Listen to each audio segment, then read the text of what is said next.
Alright, what up, everybody? Guys, it's fucking whole sucking music. This song is called Stick It Up, y'all. Stick it up, y'all! Yeah. I built my faith in a candlestick, dreams in green. Yeah, I'm sick of the red drip margin called priest. Taking my confession, leverage like a gun. That's my life lesson. You said diamond hands, but your palms got weak. So just sold to the Fed in a power speech. Now I'm baggled in pain in a hoodie of shame. They call it free markets, but it feels like a game. Every dip I'm down to buy. Every rip I swear I'll fly. But I'm still stuck in this algo lie. I did it all for the 10 days. What? The 10 days. What? So you can take that chart in. Stick it up, yo. Yeah. Stick it up, yo. Yeah. Stick it up, yo. Yeah. Yeah. I did it all for the 10 days. What? The 10 days. What? So you can keep your safe on yield and stick it up, yo. Yeah. Stick it up, yo. Yeah. Stick it up, yo. Yeah. Yeah. I'm a fool for the tickers, can't stay sober. Every pop feels like the tops cross over. Charts look holy. I'm speaking in lines. RSI 70. Yeah, I'm out of my mind. Woo! Gurus talk, I'm the cult of the quote. Traded my faith for a rocket emoji note. They said patience, I said pain. Dang. They said hedge, I said chain. Paper hands, man, I can't comply. Liquidity ghost, I'm baptized in losses deep as CPI. I did it all for the 10 days. What? The 10 days. What? So you can take that chart in. Stick it up, yo. Yeah. Stick it up, yo. Yeah. Stick it up, yo. Yeah.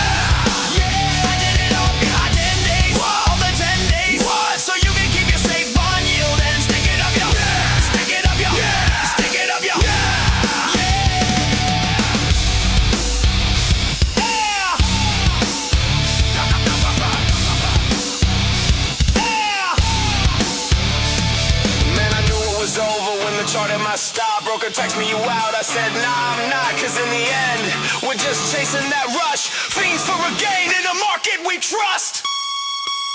I did it all for the 10 days. What? The 10 days. What? So you can take that chart in. Stick it up, yo. Yeah. Stick it up, yo. Yeah. Stick it up, yo. Yeah. Yeah. I did it all for the 10 days. What? The 10 days. What? So you can keep your safe on yield and stick it up, yo. Yeah. Stick it up, yo. Yeah. Stick it up, yo. Yeah.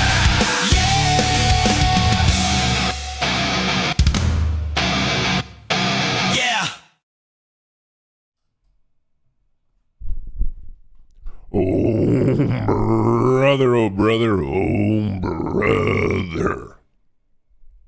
Good morning, and happy Thanksgiving, or I should say happy early Thanksgiving. We have one more trading session to go, one more gauntlet of the market to survive until we get to enjoy one of my favorite holidays, aka Turkey Day. Folks, I hope you had a great day yesterday. I, in fact, did not, because I was breaking all my trading rules and it cost me dearly. But hey, I suppose that is my own fault and you guys don't have to worry about that. Actually, speaking of this, I should probably be slapping on a trade right about here.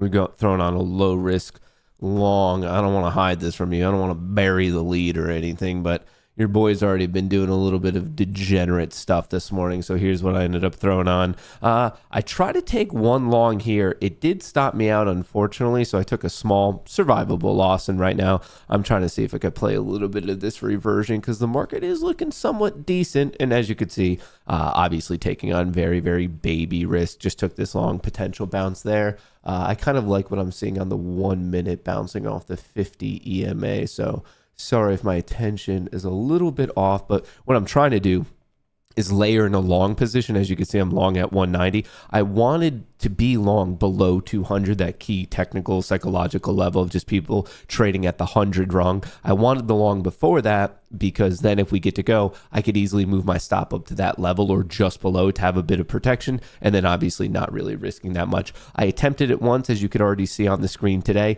Did not work out well for me, but hey, that was only attempt number one, and there's always attempt number two. What do I want to do here? I'm long at 90. That's 85. I could take on 5 points of risk.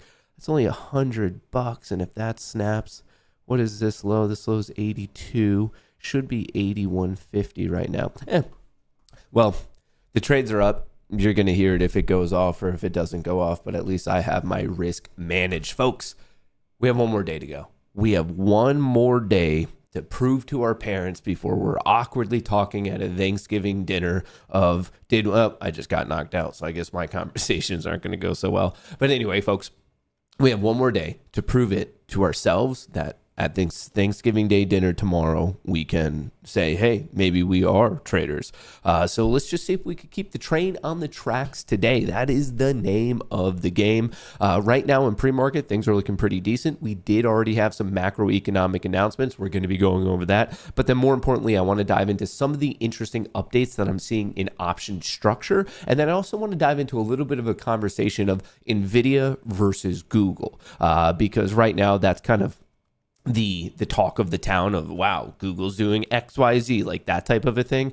So I kind of want to get into a little bit of a conversation about that, because right now, NVIDIA, it's looking a little bit weaker, at least relative to how it's been. And Google's been showing some crazy strength, really been clocking in new all-time highs time and time and time again. So I kind of want to get into that, because maybe it's time to throw some investment buckaroos over there. So I want to chit chat about that. I'm going to remind you of the macroeconomic announcements. We do have some pretty much right at market open, 9:45, 10 a.m. So of course we'll be going over that. I'll remind you of some of the stuff coming down the pipeline right when we come back from break, pretty much the start of December. So we have some things to get into, but I hope you're having a good one. I hope you had a great day yesterday. I hope you had a great morning already. I hope you already have a cup of joe ready to rip it. And with that being said, onward and upward. Stock futures rise after Dow notches a third winning session. So right now, the S&P 500 last Thursday, November the 20th, took a pretty clear hit. We gapped up. We had a good NVIDIA earnings report on Wednesday after the market closed. Thursday, we got some jobs numbers early in the morning. We gapped up, gave it all back. We created this huge range. And in fact, it was 5 days in a row that we closed below the EMA cloud. We closed below the 50 EMA. And then ever since then, we started to recover a little bit on Friday. Got kind of interesting. The bulls have a shot here on Monday. And then yesterday, Tuesday, we cleared the cloud. We kept going and pretty much ended the day right at the shelf. The high, the high, the high. Obviously, there is an upside gap fill to 6829 on SPX. I highly recommend you pay attention to that. We also have this downsloping trend line that today would be roughly in that region. There's a very real shot that we're talking about the low 6,800s today. Somewhere in this 30-point region is definitely interesting me. So I just want to point that out. Obviously, if you look at the NDX, it's a very similar situation, like not too much difference. The upside gap fill is considerably higher, 25,887. So I just wanted to put that on your radar. Vol is finally calming down. We shot all the way up to 28, pretty much double topped it, and now we're giving a little bit back.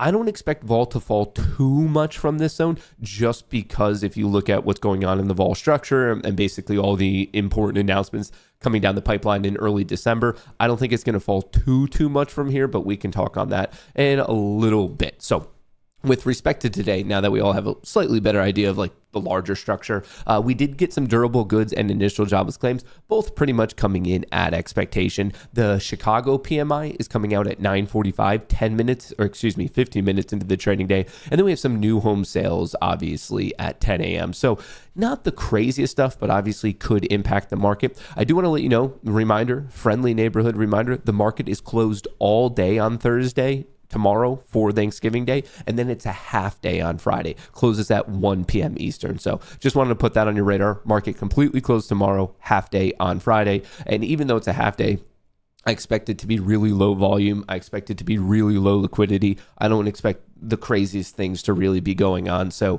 if you're trading something like Apex or Take Profit Trade or something like that, you might want to just end up like getting a trade day in, like a quick little scalp trade just to count it as a trade. I'm not 100% sure if it will or won't, so it won't hurt you to quickly scalp like a micro or something like that. But other than that, I don't think many people are going to be doing the most stuff on Friday.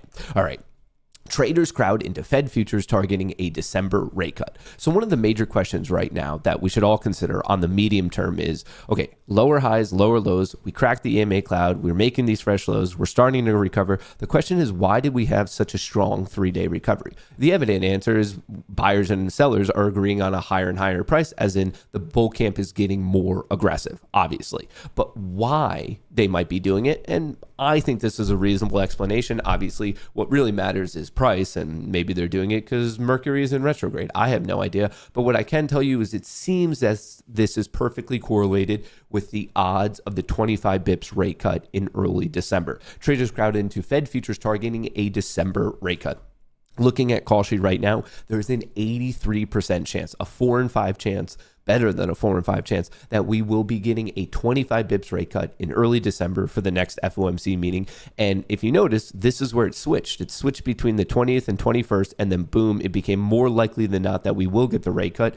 And if you just kind of align that with the charts, well, where did it switch between the 20th and the 21st? That's where we bottom. And ever since then, we're starting to go up. So if you ask me, this really seems to be hyper correlated with the market being excited about a lower Fed fund rate, i.e. cheaper capital. So just wanted to put that out there. This is going to be the major thing. And then also if I show you the vol structure right here, term structure, you're going to see that the next time vol really goes up is because of the FOMC meeting. So in the bottom left of your screen right here, obviously the market is expecting a little bit of frothiness around that event. But from now until about really the start of December, they're expecting like quite a bit of calmness. So maybe the vol VIX takes a little bit of a decline, but from there, we're going to stay a bit elevated from all the important events coming out in December. So please keep that on your radar. And as I alluded to, one thing that I really want to dive into with all of you today is kind of this concept of the AI trade. The video is not out yet. You're going to be able to watch it on Sunday,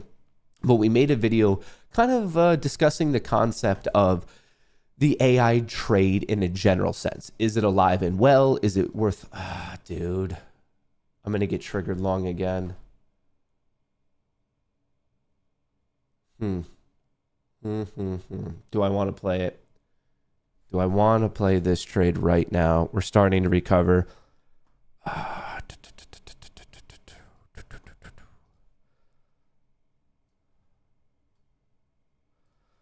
All right, we did that.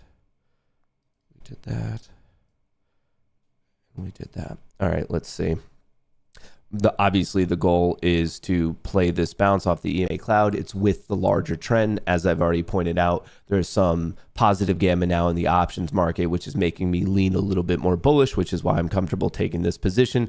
But even with that bias, let's just say it gives me a 10% edge. I still want to be very mindful of my risk. I'm risking the recent low. I'm trying to lock one in relatively quickly right here at this recent shelf. And then from there, stop to break even, move on with my life.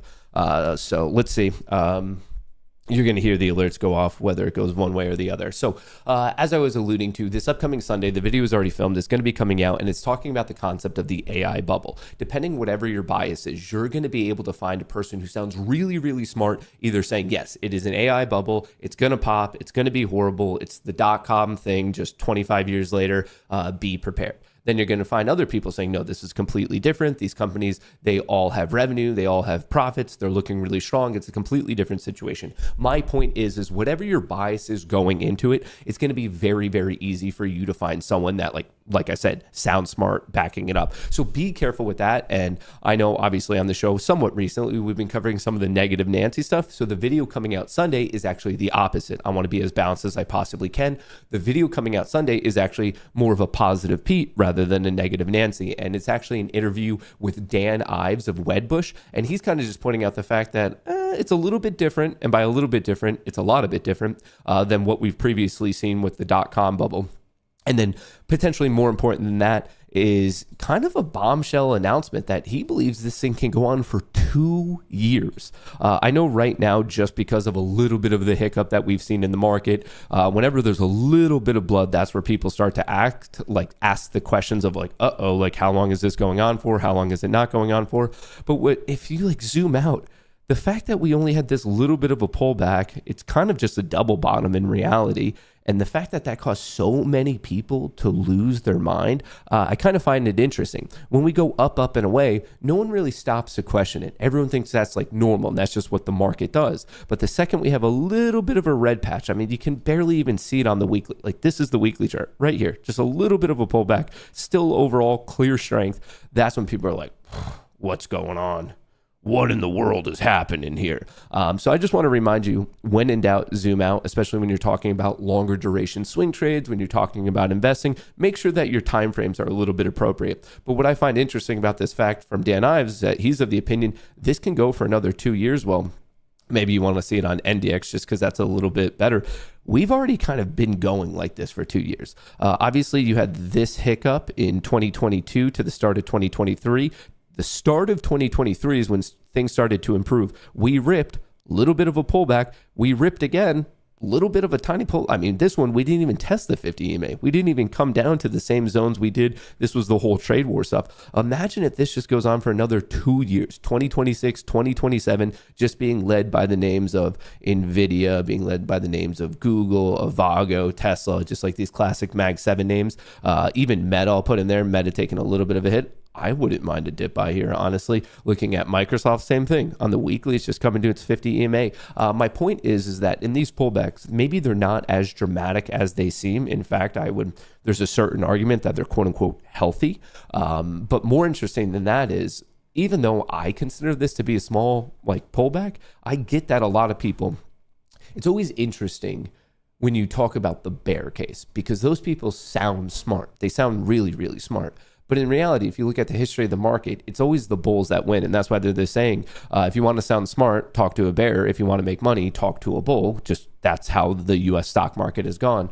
And then I was kind of wrapping my head around that and thinking, what if this is truly just a little bit of a pullback? And basically for the next 24 months, we are just going and going and going. That would be crazy. But also with that, and actually top companies by market cap. Top companies. I need to search it properly. Market cap. The question is, which one's going to lead the way? Is it going to continue to be NVIDIA, which as I'm filming this right now, chit-chatting with all of you guys, is the world's leading company? Market cap of 4.32 million. But recently, Alphabet, aka Google, has been pushing higher. It was 5, then 4, now 3, recently leapfrogging over Microsoft and Amazon. Actually, Broadcom's moving up as well. Hell yeah, we just got that locked in. All right. Do I want to go break even, or do I want to move it to 88? We're 13 minutes from market open. We almost got ourselves out of that little silly hole. It feels like I should. So that one locked in 10 points, and right now I'm risking 12. So basically this particular trade is now free because I already locked in one chunk, and that distance is pretty much now what I'm risking. I just wonder if the market open is going to be a little frothy, or do I just go for the rip it? Do I just go for the absolute rip it? Decisions. Should I guess while I'm talking with you guys, I'm just worried that the market's opening in 12 minutes. And my consideration is, do I just make it a freebie trade? I mean, like I said, I was really wanting my fill to be under 200 just because then I'd be protected by it. Oh, decisions.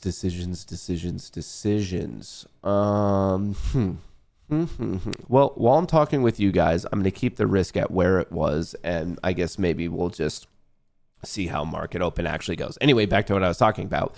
If this were to continue, it brings up the fair question, which one of these are really going to be leading us higher? So the question is it still going to be NVIDIA? Apple really hasn't been getting much fanfare lately. Or is Google, is Microsoft, is Amazon, Broadcom, is Meta going to start leapfrogging even more? The question is what's going to leave us higher? And right now, a lot of people are starting to say it might not be NVIDIA. AI trade splinters as Google challenges NVIDIA's dominance. Dow Industrials has more than 600 points, biggest gain since August. NVIDIA says its GPU are a generation ahead of Google's AI chips. Well, of course they're going to say that. You really think NVIDIA is going to come out and just be like, just so you guys know, Google's crushing it, and you guys should really look at them. Of course, NVIDIA is going to make the argument that they have a better product. Shares of NVIDIA fell 3% after report that Meta, one of NVIDIA's key customers, could strike a deal with Google to use its tensor processing unit. So instead of GPUs, it's TPUs for its data centers. NVIDIA responded to a statement yesterday, Tuesday, saying it's a generation ahead of the industry. NVIDIA has more than 90% of the market of AI chips with its graphics processors, the GPUs, but Google's in-house chips have gotten increased attention in a recent week as a viable alternative. And that's exactly why we've seen a little bit of questionable price action in NVIDIA. Notice how even though SPX is starting to recover, notice how NDX is starting to recover. One that's not thus far is NVIDIA. On the other side, you have Google making fresh new all-time highs. So just kind of pointing out that difference, that the market truly is reacting to this. And then on the flip side, Google, the sleeping giant in global AI race, is now fully awake. Try to maybe potentially argue that this might be the thing leading us higher, which kind of leads me to my first overall question for you guys this morning. Are you flipping out? Are you flipping from NVIDIA to Google? Are you buying both? Do you not care about both? I don't mean this rhetorically. Like, I kind of wanted to present the case to you guys and see where the Goonie community is at. Are you still all in on NVIDIA? Are you switching from being all in on NVIDIA to going to Google, aka Alphabet? Or are you going to try to ride both? Or are you just riding tech in general? The recent switch, the recent attention that Google's TPUs are getting, are they making, are they swaying your mind at all? By the way, shout out to AP Unfiltered. Shout out for rating the stream. I appreciate that. Folks, if you want to listen to some good cultural political commentary, check out APU Unfiltered. Avago, NVIDIA, ASML, why not both? You can definitely have both. I'm just wondering if I should pick up a little bit more Google myself. In my long-term account, the recent one that I get was ASML. I bought it back here in August, September. I got either 725 or 750. I picked up ASML here. Actually, I can look it up, but this is the recent AI related name I picked up because I just noticed how beat up it was. Actually, it might have even been here in May, and then I wrote it up, had to write it back down, but somewhere in the 700s. This is the recent one I got. And when I look at the big tech names that are going, well, I have to admit, I don't necessarily want to chase a name like Google, which is already at an all-time high. And I know this is going to make some of you in chat pretty happy. One that I'm really thinking about adding right now is Meta. I mean, I'm just shopping on discount. I don't believe Meta is all of a sudden going to start failing as a company. And rather than buying it at 750, 800, it looks like it's giving me a sweet little discount in the low 600s right now. So I have to admit, out of all of these, that one's looking good. I mean, I like Avago. I have it, but it's at an all-time high. NVIDIA, it's a little bit of a dip right here. Tesla, it's a little bit of a dip right here. Palantir's a little bit of a dip. I have to admit, like, if I'm shopping on discount right now, Meta and Palantir are catching my mind. I would be more excited about Palantir if it dipped a bit more. Like, this isn't really that big of a pullback. But in terms of like, hey, it's almost Black Friday. We're 2 days away from Black Friday. If you're shopping on discount, I truly believe Meta makes a compelling case. I think the only way this doesn't really work is if you think Meta's just going to die as a company, and I don't think that's going to happen. I think, if anything, they're actually going to be a legitimate competitor. You can see that I had an alert right here. I was more than willing to buy at 550. I was going to go heavy at 550, but we only dipped to 580. I was looking at this downside gap fill, just never got it. And then there's the upside gap fill all the way to 742. But I was very, very much like prepared to buy quite a bit at that level. And even if it kept dipping, whatever, I was going to buy a bit more. But overall, I'm just kind of watching this trend. And that's why I was so confident about 550, just kind of looking at this upward sloping trend of these higher lows. So I know today we're talking a little bit more about medium term, maybe longer term swing stuff, or maybe even investing stuff. But Meta, I think looking at the Mag 7, it makes a compelling case. It makes a compelling case. Anyway, we should probably get into the specifics of today. So once again, here's the overall situation on the SPX. Yes, you have an upside gap fill to 6829. You also have this down sloping trend line of the lower highs. So today, I think that's going to be the battle, somewhere between 6,800, 6,830. Right now in pre-market trading, we are currently in the zone of 6788. As you can see, there's a pretty considerable call credit spread here at 6,800. Yes, that will be resistance. If you ask me, I don't like to predict, but just seeing how the seek and destroy algorithm plays out quite a bit, I would not be surprised if the market not only wants to test this key psychological level, test this key gamma level, but really put pressure once again on this call credit spread. They sold the calls at 6,795 and they bought the calls at 6,800. That is a CCS, a call credit spread. If you're not not familiar with that is, maybe you're familiar with sports betting. This is equivalent to an under bet. They're basically betting when the market closes today that we will be below 6795. It doesn't matter by how much. It's a binary bet. Either we're above or below. They are betting on below. Then from there is a negative gamma region from basically 6,800 to 820. That could be an easy 20-point play. And then we're probably going to be running into more gamma resistance starting at 6,825 and pretty much concluding at 6,850. And no one should be surprised about all of this positive gamma because guess what? It perfectly aligns with this upside gap fill and it perfectly aligns with this downsloping trend line. So really that's going to be one of my first major bullish targets out of the gate if we can get above and hold above 6,800. Obviously, I should remind you that there's a downside gap fill. As of this moment, we are scheduled, 6788. Obviously, the high from yesterday is 6776. So yes, there is a downside gap fill in play. I just want to put that on everyone's radar. That may be a little bit of a reasonable downside bearish target for you guys. Other than that, these are the key levels I'll be paying attention to. As I always do, I mark out the previous high, low, and close. That is the green, the red, and the white line. Those are important pivot levels, technical levels, psychological levels. The white box is the transition zone. The way I would argue it from a market maker's perspective, bullish above, bearish below, choppy within. And then the final thing are these yellow lines, which are basically just the perfect alignment of all these major plays. Remember, we're looking at the gamma map here, but you could switch it over to the net open interest. And what's beautiful about the options market is we just get to see where players are positioned. So we can see people sold all these calls. We can see this call credit spread. We could see this put credit spread down here. That's why there's a lot of support at 6725. And what's a big difference between today and really what we've seen over the past week of trading?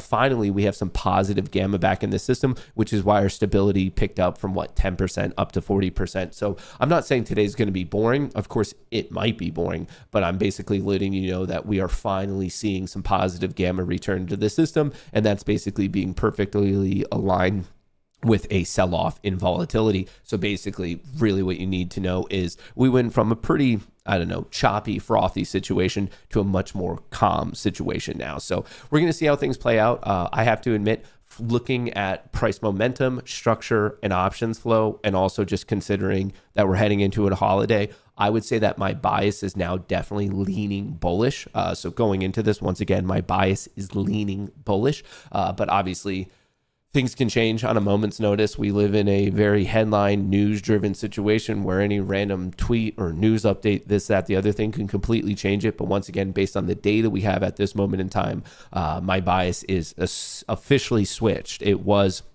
as we were closing below and had this day, it got questionable in here Monday to Tuesday, but then after yesterday, it is now officially leaning bullish. And obviously you have my major targets. And I would say that this gets questionable back to the bear side if we take out either Monday or yesterday's low. That's where I would be kind of switching my tune on this.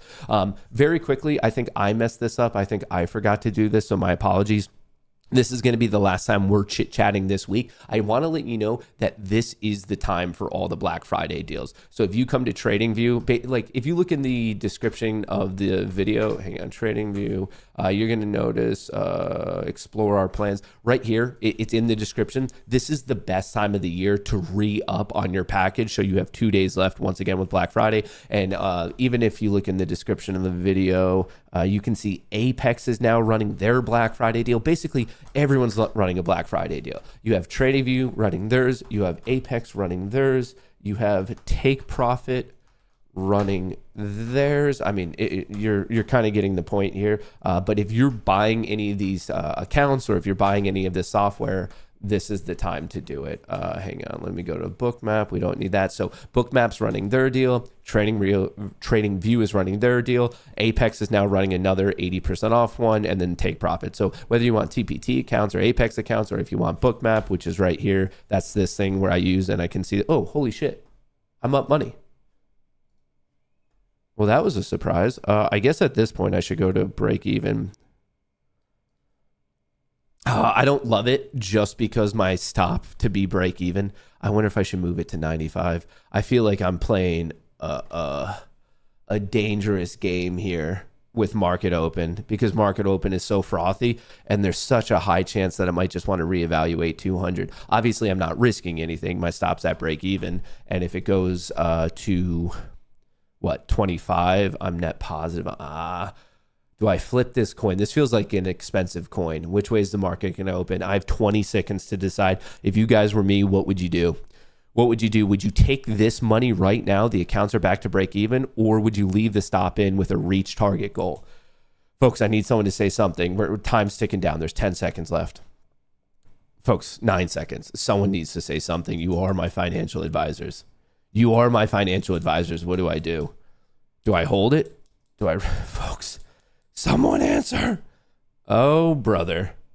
Dingity ding ding ding. The world's largest casino is now open. Best of luck to all. Play responsibly, and if not, have fun.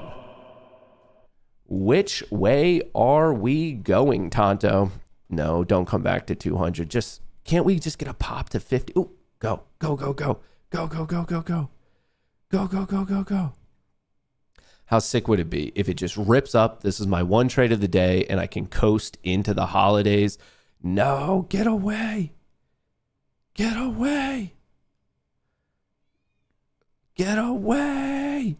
Get away from me. Go, go, go, go. Higher, higher. Manja. This is for America. Go. Go. Higher. I moved my stop up to that low, by the way. Go. Keep going. Keep going. Can Matt finally get a trade out of the gate? We did hit 50. Don't get rejected there. No. No. Go back up. Get back up to 50. I probably should have just taken at 50. It was just too fun to watch. Go. Turn around. Turn it around. Let's make this really high octane. Let's get into the 100 tick here. Now we're really cooking. All right, what was that dip? That was 25.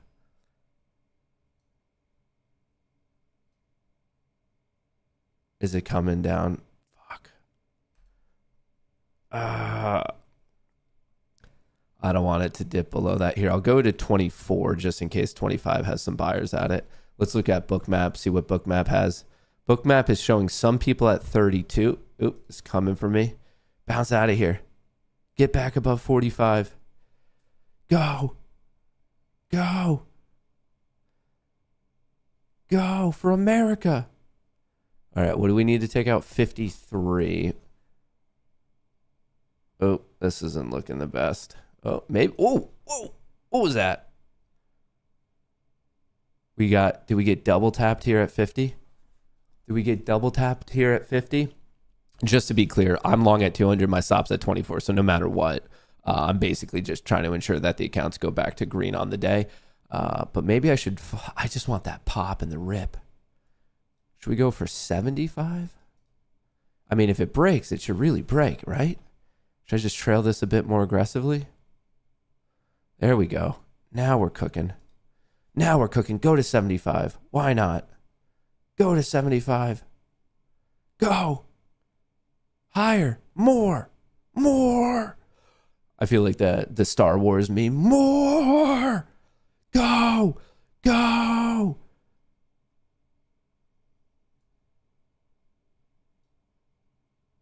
Uh-oh.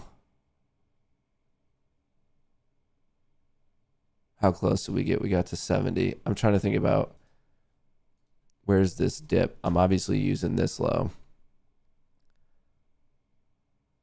Come on. Take out 60 again.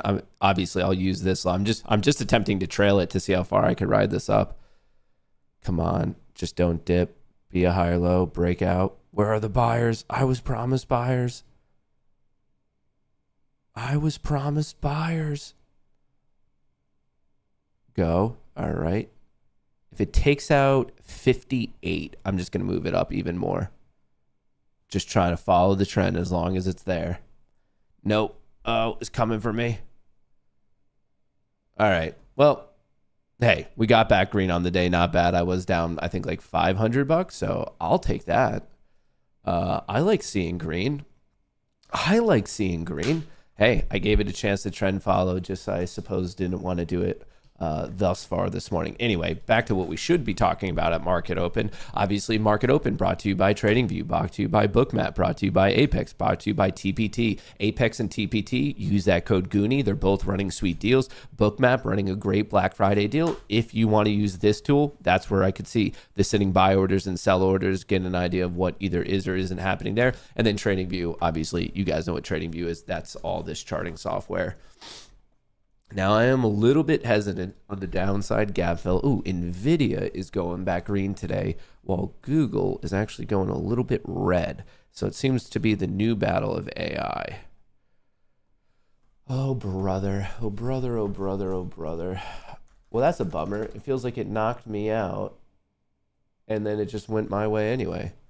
It knocked me out right there, had a little bit of a dip. I probably could have gone long again at 43. Yeah, that's a little bit of a larger risk. A little bit of a larger risk. But hey, if I don't see any opportunities, at least I made it green on the day. If we don't see that perfect, I'm looking for the easy setups, folks. I'm not looking to do some sort of hyper complex trade or anything like that. I wouldn't mind maybe trying to take advantage of the 10-minute Orbo. Where are we on SPX here? We're at 6,800. So we're either this is a key level. I mean, not only is it a key psychological level, gamma level, just $100 value, but you could see that this call credit spread is under pressure. If it breaks and pushes, I'm looking all the way up, another 25-point movement to 6,825. Let's see what happens, though. Let's see what happens. We're right at this level. The question is it going to hold it, or are we going to puke out of here first? Get the downside gap fill at 6,776, because remember, we opened here at 91. Yesterday's high is 76. So there is a bit of a gap that could be filled. I wonder if it's going to get rejected out of here, or are we going to push up to 25 first, then get smacked and maybe fail at 6,800? Obviously, time will tell. Time will tell. Here's a look at the Mag 7. Not looking so good this morning. It was good for the first 3 minutes, and since then, we are seeing a chunk of call selling. So people might be locking in some of their profits, and then looking at the S&P 500, slightly up, a little flat, but more so slightly up. So the SPY is looking good. The Mag 7's looking a little bit weak. Looking at momentum, 5-minute, 10-minute, 30-minute, 4-hour are all bullish. 5-minute, 10-minute, 30-minute, 4-hour are all bullish. So right now, from a momentum perspective, and really from a price structure perspective, the bulls are in control. They are in control. But why is the Mag 7 taking a bit of a hit here? Once again, it's not bears buying puts. It is bulls getting out of calls, it looks like. We are definitely seeing some longer dated call selling on the Mag 7 right now. Who is the culprit? Is it AMD? No, it is not. Is it Apple? It's a little bit of Apple. Is it Broadcom? It is not Broadcom. Is it Microsoft? Not so much. MicroStrategy, no, that one sucks. Meta, it is Meta. Meta, people are selling calls. Netflix is actually getting a bullish upflow. NVIDIA is catching a bid. Oracle is catching a bid. Palantir is not. Tesla is not. Tesla's getting hit, and Google is also getting hit. So in terms of where I see strength in the Mag 7 right now, NVIDIA stands out. Netflix is standing out. And that's pretty much it for this moment. But please keep in mind that we are only 8 minutes into the day. But this is exactly why I use protection to the downside, because I would have already been knocked out. We just puked to that 200 level. It's really tough to get in those longs, especially when you know the downside gap fill. I'd feel far more like what we did was basically pop up to the key level. We tested it, and now we might be going for the next key level at 85. And I do want to remind you, downside gap fill at 6,776 and 6,765. That's the closing value. So I'd be looking to see if either the bears decide to take their profits right in here, or if the bulls decide to buy in there. But I do want to remind you, we have an announcement at 9:45 right here. Where is it? Chicago PMI we are getting. And then I thought there was something else as well. But, oh, my bad. Well, it's all right, because we are just waiting for the market open. I'm sorry for burying the lead. Folks, this is serious. I'm going big screen.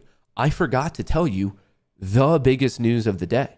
Like, legitimately I hope your socks are secured, because if not, I will be knocking it off. If you're at work, if you're driving your kids to school, if you're only half-ass paying attention, I need your full attention, because this is probably the biggest announcement of the fiscal quarter. Like, seriously, this is some big news right here, folks.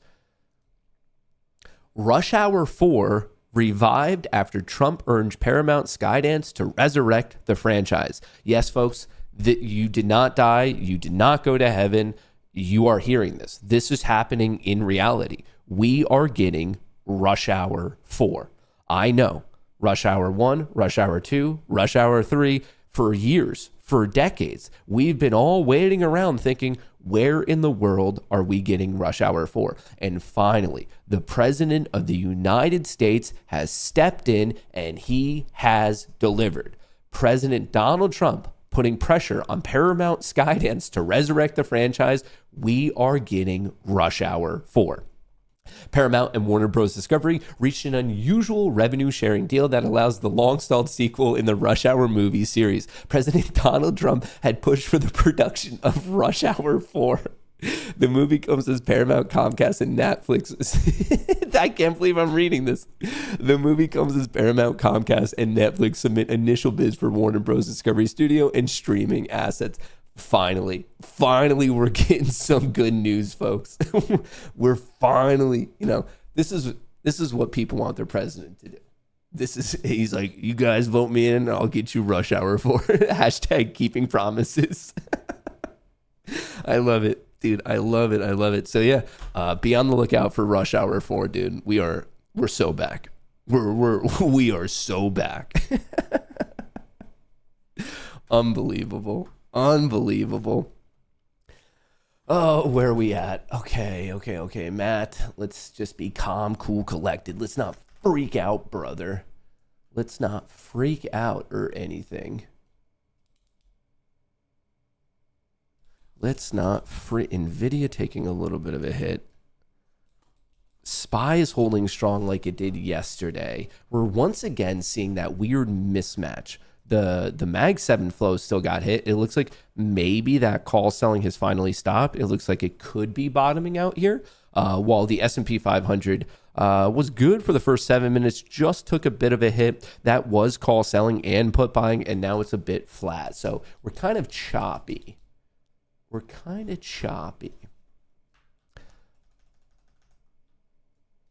Oh, you could trade this structure potentially. It's whippy and your risk is rather large, but it's not the craziest thing. Maybe you want to trade that structure instead. Like we just, based on the high and the low of the day thus far from regular trading hours, right here's the high at 270. Here's the low at 170. So we already have a 100 point range. We just recovered to the 50% right there. This is cutting it in half. Obviously, just that's 50 points and that's 50 points. We just bounced up there and now it's getting smacked. Options flow on Rum. Have you folks seen what's going on with Rum? I want to point something out to you. Where is Rum? Rum right here. So Rum, from a structural standpoint, it looks like a bottom. We're taking out recent highs. We're recovering on the cloud. Rum, folks, you heard it here first. Hang on. Am I logged in on this machine? Rum is becoming a legitimate short play, as in like a short squeeze play. Look at this. Short interest skyrocketed 24.5%. Utilization yesterday was maxed out. As of this morning, 96%. The cost to borrow is spiking like no other. I think yesterday, the average cost to borrow was 64%. Look at the shares on loan. Ever since the start of September, it's just slowly but surely going up. This is, like I say, when people are heavily short against a company, that's not exactly what you need for a short squeeze, but it's the gasoline. So basically, as people are shorting a company, they're putting more and more gas on it. And then when it starts to go up, obviously that's putting pressure on the shorts. And then really what you need is someone to light the match. And in this case, it's more upward movement to put more pressure. But I did want to bring it to your attention that literally from the start of September until now, the utilization has gone from 78% to being maxed out. The cost to borrow, as you can see, is starting to really spike. The shares on loan, which is what you have to do to take a legal, legitimate short position, is nothing but up, and away. And it's been persistent all of September and October, and now half of November. So, I mean, look at this. The value of the shorts, I mean, there's almost $200 million bet against it. And even the short interest over here, not long ago, was at 18%. It's starting to, it's just picking up, slowly and steadily. So just wanted to point that out to everyone. I mean, the short score, you can see this, even going from 76 up to 84.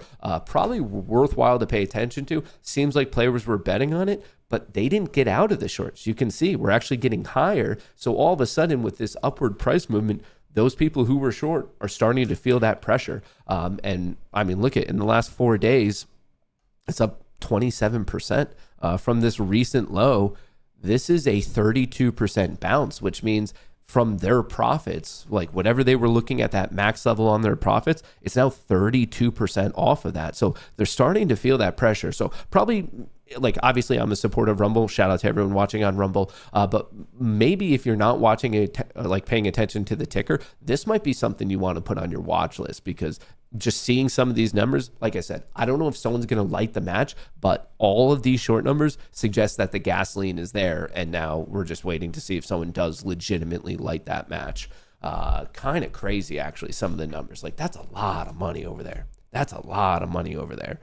So like I said, I think it's a worthwhile contender to be on your watch list. It looks like I missed this little breakout trade, that little trend that I was looking at right here. That could have been a nice entry at 30. Maybe not that nice. That's some decent risk. You're risking 23 points. I mean, these ranges are once again pretty big. Maybe it's a worthwhile dip. If it dips back into 30 here, that's the 50% retracement. I'll take this off the screen as to not confuse anyone. Where was I initially long? Oh, it would have knocked me out because I was long at 200.25. It would have knocked me out to the tune of 11 points. But then if I held it to here, I would have been better off where I got out. So I don't mind it because I wouldn't have gone red on that. That would have been a really silly risk to take, at least in my opinion. All right, so we just got some numbers that I guess caused this pop at 9:45. What was that result? Is our boy Rick talking? Oh, I'm so sorry. If I'm depriving you guys of Rick today, I am not doing my job. I am not doing my job. Where's our boy Rick? Give us Rick. They're defending the ingredients and its uses and its products and placing an executive on temporary leave after what was allegedly caught on tape. Campbell's defends ingredients amid leaked audio claiming company's food is for poor people. For poor people. You got to hear it to believe it. What? We have for poor people. Right? We have that's for poor people. Who buys our people? I don't buy Campbell's products barely anymore. It's not healthy. Now that I know what the in it. Even in a can of soup, I look at it and you can eat bioengineered meat. I don't want to eat a piece of chicken that came from a 3D printer. That's bad. That leaked audio, purportedly from Martin Bally, Campbell's vice president of information technology. It emerged as part of a lawsuit filed last week by a former Campbell's employee who accused Bally of making racist comments. The former employee is also suing the company for wrongful termination. In a statement, Campbell's is saying, quote, "Such language does not reflect our values and the culture of our company. The comments heard on the recording about our food are not only inaccurate, they are patently absurd." Campbell's Still, is for poor people, look, I guess. for a company that was already Campbell's under Section pressure, 8 if you soup. just look at the snacking trends Dude, I love Campbell's. and what consumer staples have been doing. Oh, yeah, stock near some multi-decade lows. Let's get to Rick Santelli watching, I think, some here's Chicago our boy PMI, Rick. Yeah, that's right, Carl, and it's not very good. This is a November read on Chicago PMI. We're expecting a number above 40. We end up with 36.3. That would be the lowest level going back to May of 24. It's now been 2 years since we've been above 50 or expansion territory. November of Rum's getting a breakout. Speaking was the of last Rum. time we were over 50. So Chicago manufacturing doesn't seem to be doing very well, but that weak read is definitely pushing yields up a bit, which really makes one scratch their head. We do see the stock market also responding in that vein. Now, granted that this may bring it an ease, Watch so I 2.5. understand what the stock market's doing, but I think on the side of interest rates, it's multifaceted. Maybe it's the runoff of the pricing, potentially pricing in of asset, which pushed yields down yesterday. But also, it's tough to keep long rates down, as evident by the fact Mag that 7 we starting settled to right catch a at little bit of a 4% bid here at yesterday, and here we are, a couple 9.42. of basis So points trying higher. to turn the ship. Welcome on the Street will return after a short break. Squawk on the street. Dude, it's always a good day when you get to listen to Rick. All eyes on Russia as a wage Ukraine peace plan with caution. If you say so. I didn't want to look up Campbell's. Is it publicly traded? Campbell's? What the fuck? What's its ticker? I don't know its ticker. I want to know what the stock does when it's soup for poor people. Dude, craziest news of the day. Russia, Rush Hour 4 returns after Trump urged Paramount to revive franchise. That's crazy. Biggest surprise news we could have ever gotten. Biggest surprise news. That is absolutely crazy. All right, here's a look at NVIDIA. Let's clean this up a little bit. I was almost thinking about buying at 55, risking 35, risking 20 points. Unfortunately, I'm a little bit late. Cobb, CPB, the Campbell's Company. Oh. Well, probably not the exact news cycle that they wanted to hear. Why was this stock trading at a negative value? Or no, it wasn't. I guess it was just zero. But you don't commonly see negative values on charts like this. But yeah, no, that's not. That's not good. I think he's probably just a little bit angry about his bonus structure there. The year-to-date returns is down 27%. 1 year returns is down 33%. Past 6 months, it's down 11%. Ooh. That is getting goosed there, brother. That one's getting goosed.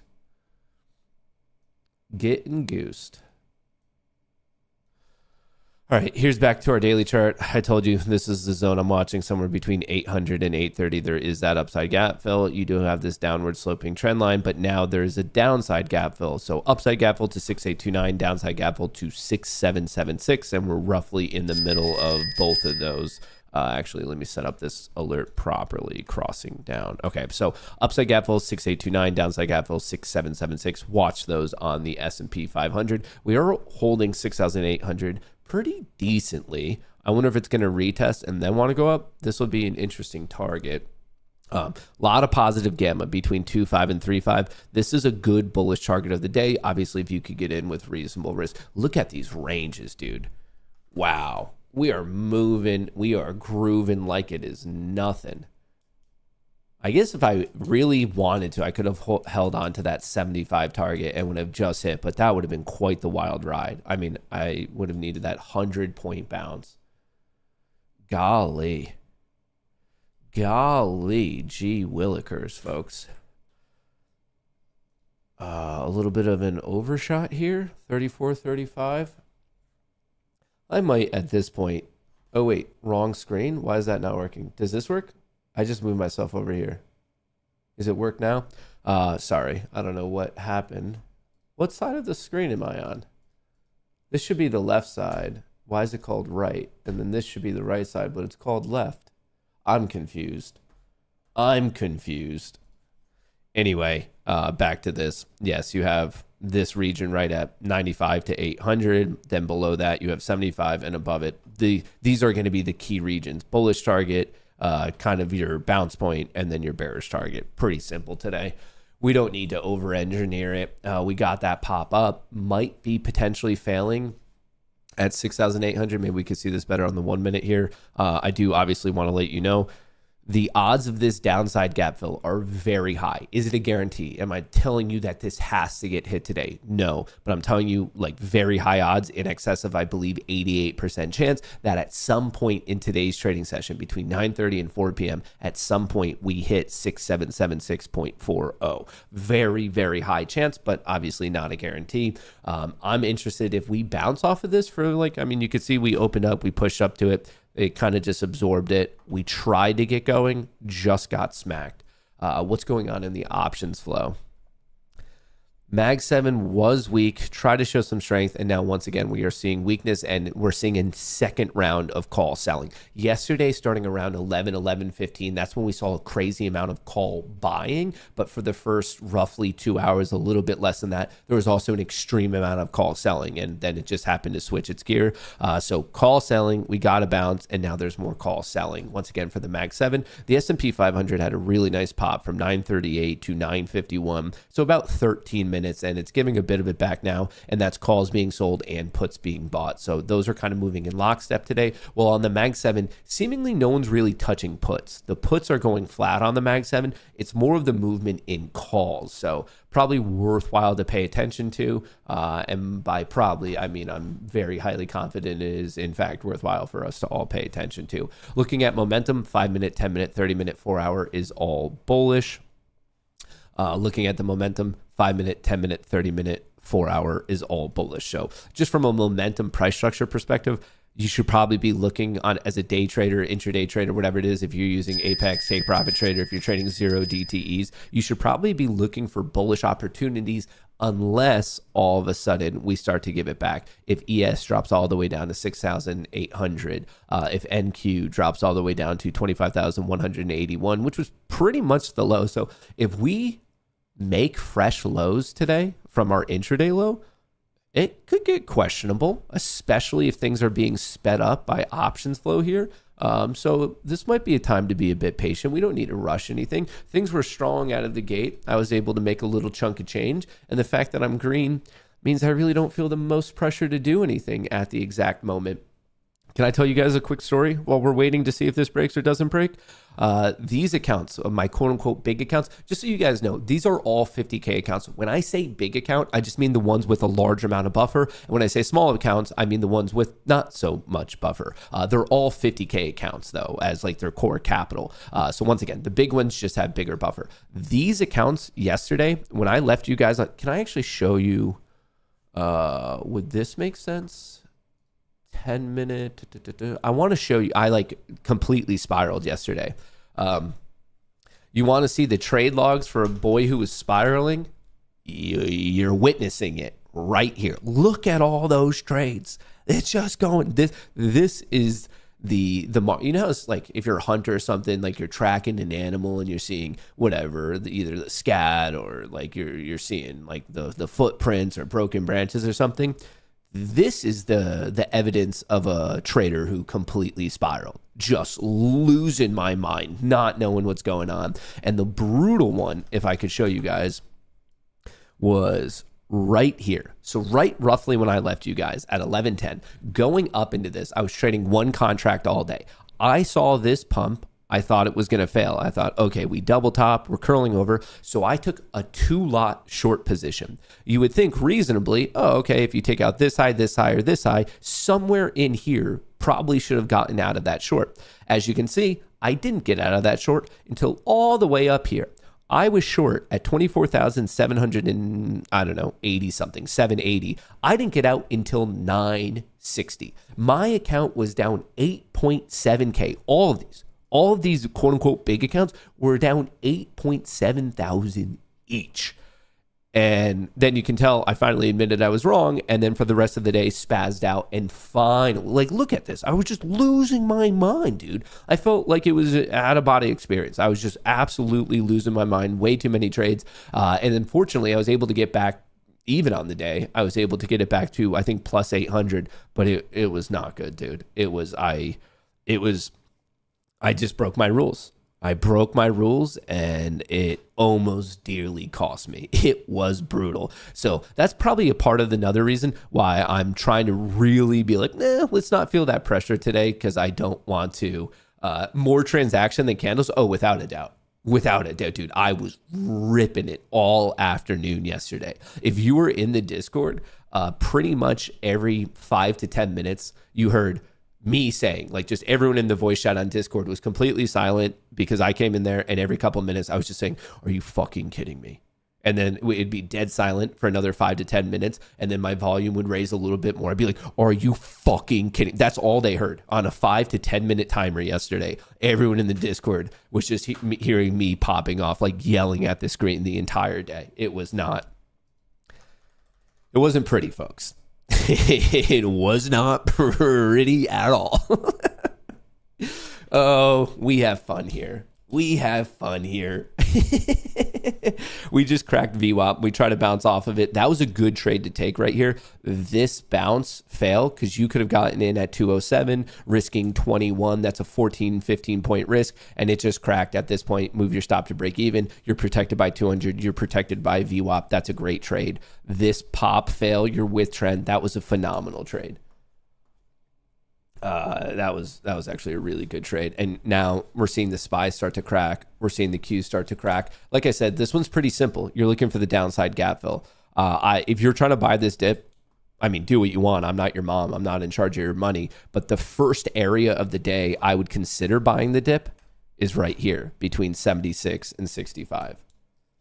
That I would not consider it before we get this gap fill. And still, I wouldn't even be considering it until I see a bit of a bounce. I wouldn't arbitrarily just have the order in because, of course, it could always get worse. And if you need proof of that, look at my trading from yesterday. When it kept going up, I was like, no way can it keep going up. Yeah, no, it can always get worse. It can always get worse. So the first portion where I'd be looking at a dip buy is coming down, at minimum getting the downside gap fill. I'd be feeling better about it, like a touch on 65, but then I would want to see it start to bounce and give me that V-shaped 3-bar setup to take advantage of, just so I have something to actually anchor my risk to, rather than just like arbitrarily throwing on an order. But once again, I'm telling you, there's literally an 85, 87, 88% chance that as of market open, because we gapped up, that at some point in the trading session, we would hit 6776, which is part of the reason why on my one trade of the day, I was being like kind of really aggressive with that stop, because I was bullish and I knew at some point we would probably fall today. So I just didn't want to take a risk. So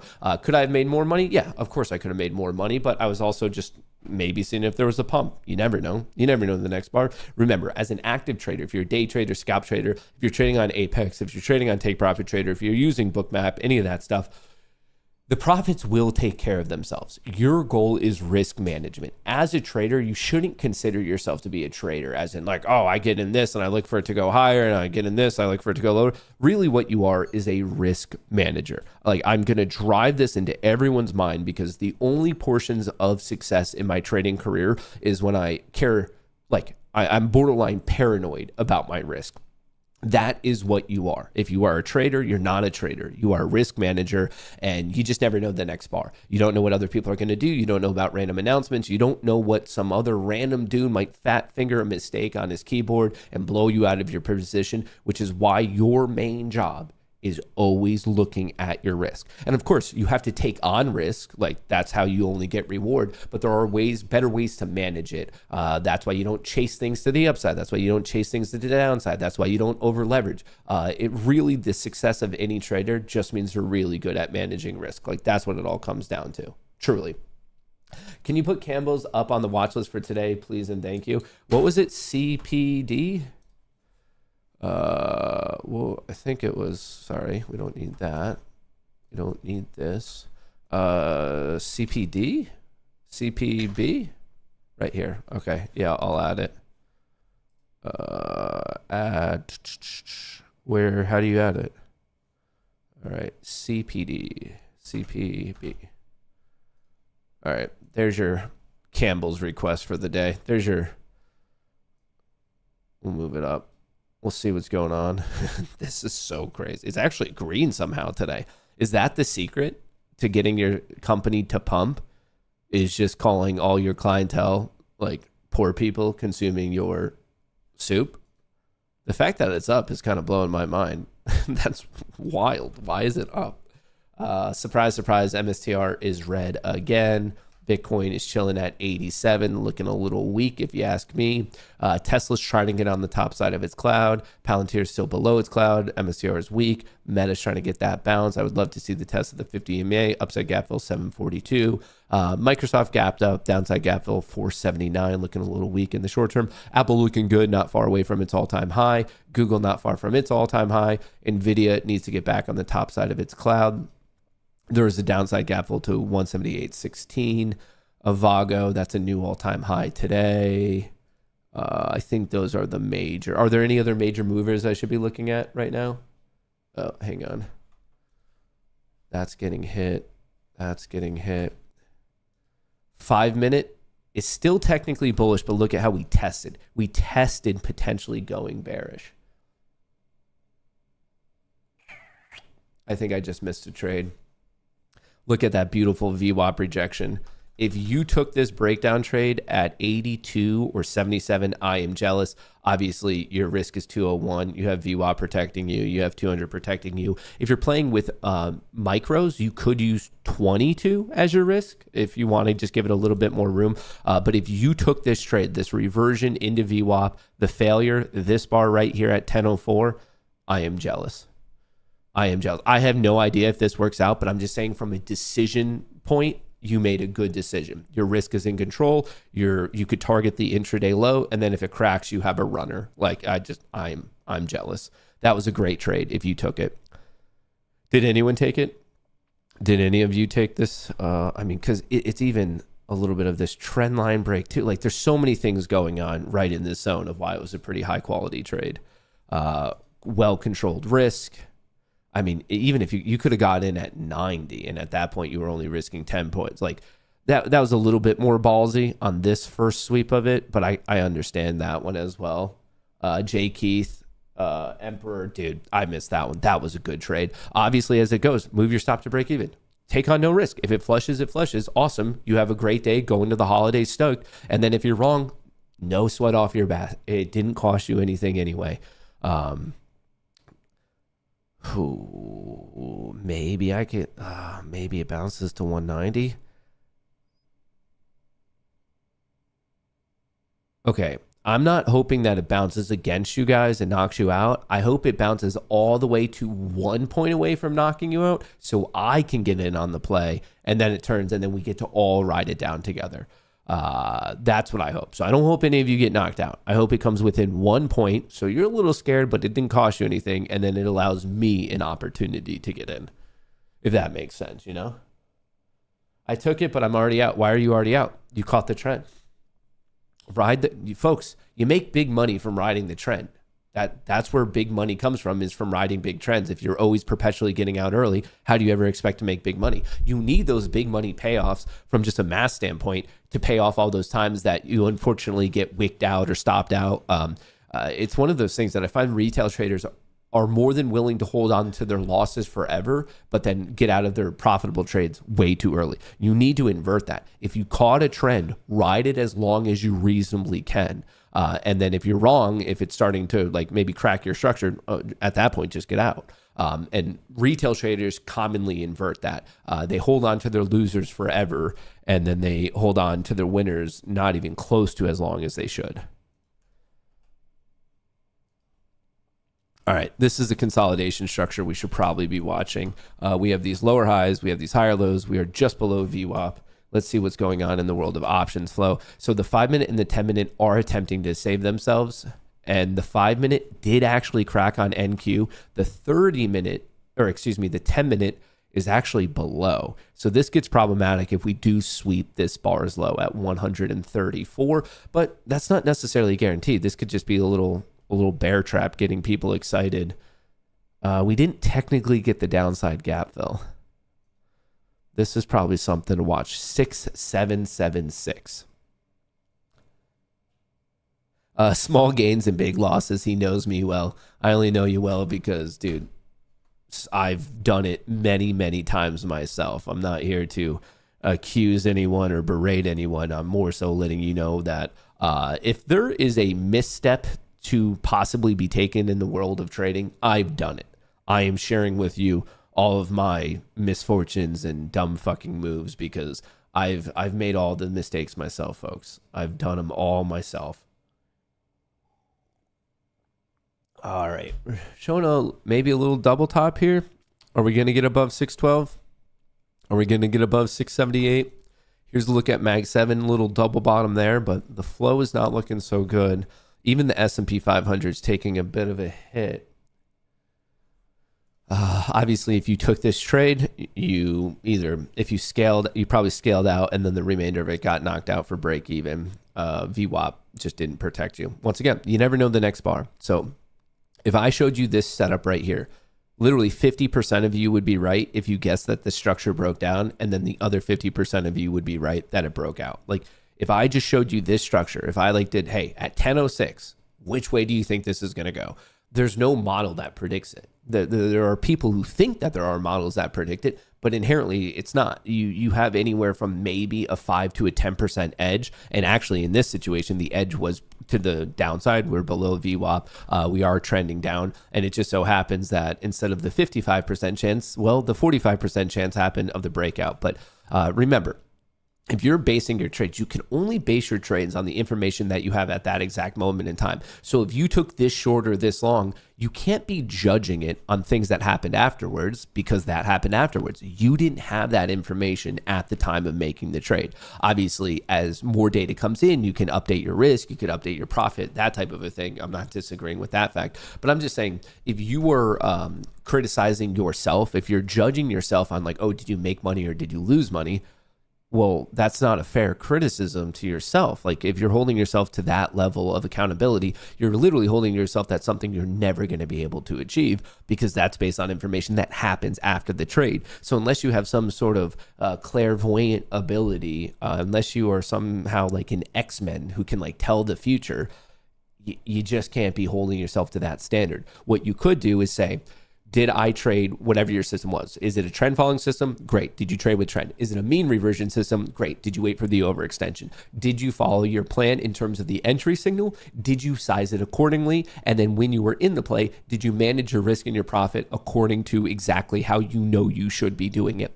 The actual mechanics of what you should or shouldn't be doing in the world of trading, I would actually argue is relatively simple. You're either trend following or you're mean reverting. And you're either sizing it properly or you're not. The difficult part of good trading is legitimately just the discipline to follow it. That's 90% of the issue of people who lose money. It's not, did you understand buying or selling or earnings reports or options? Of course, there are some things that you need to know, functionally, to be a good trader, to read options flow, to read tape, to understand implied volatility, that type of stuff, to know a little bit about the inner workings.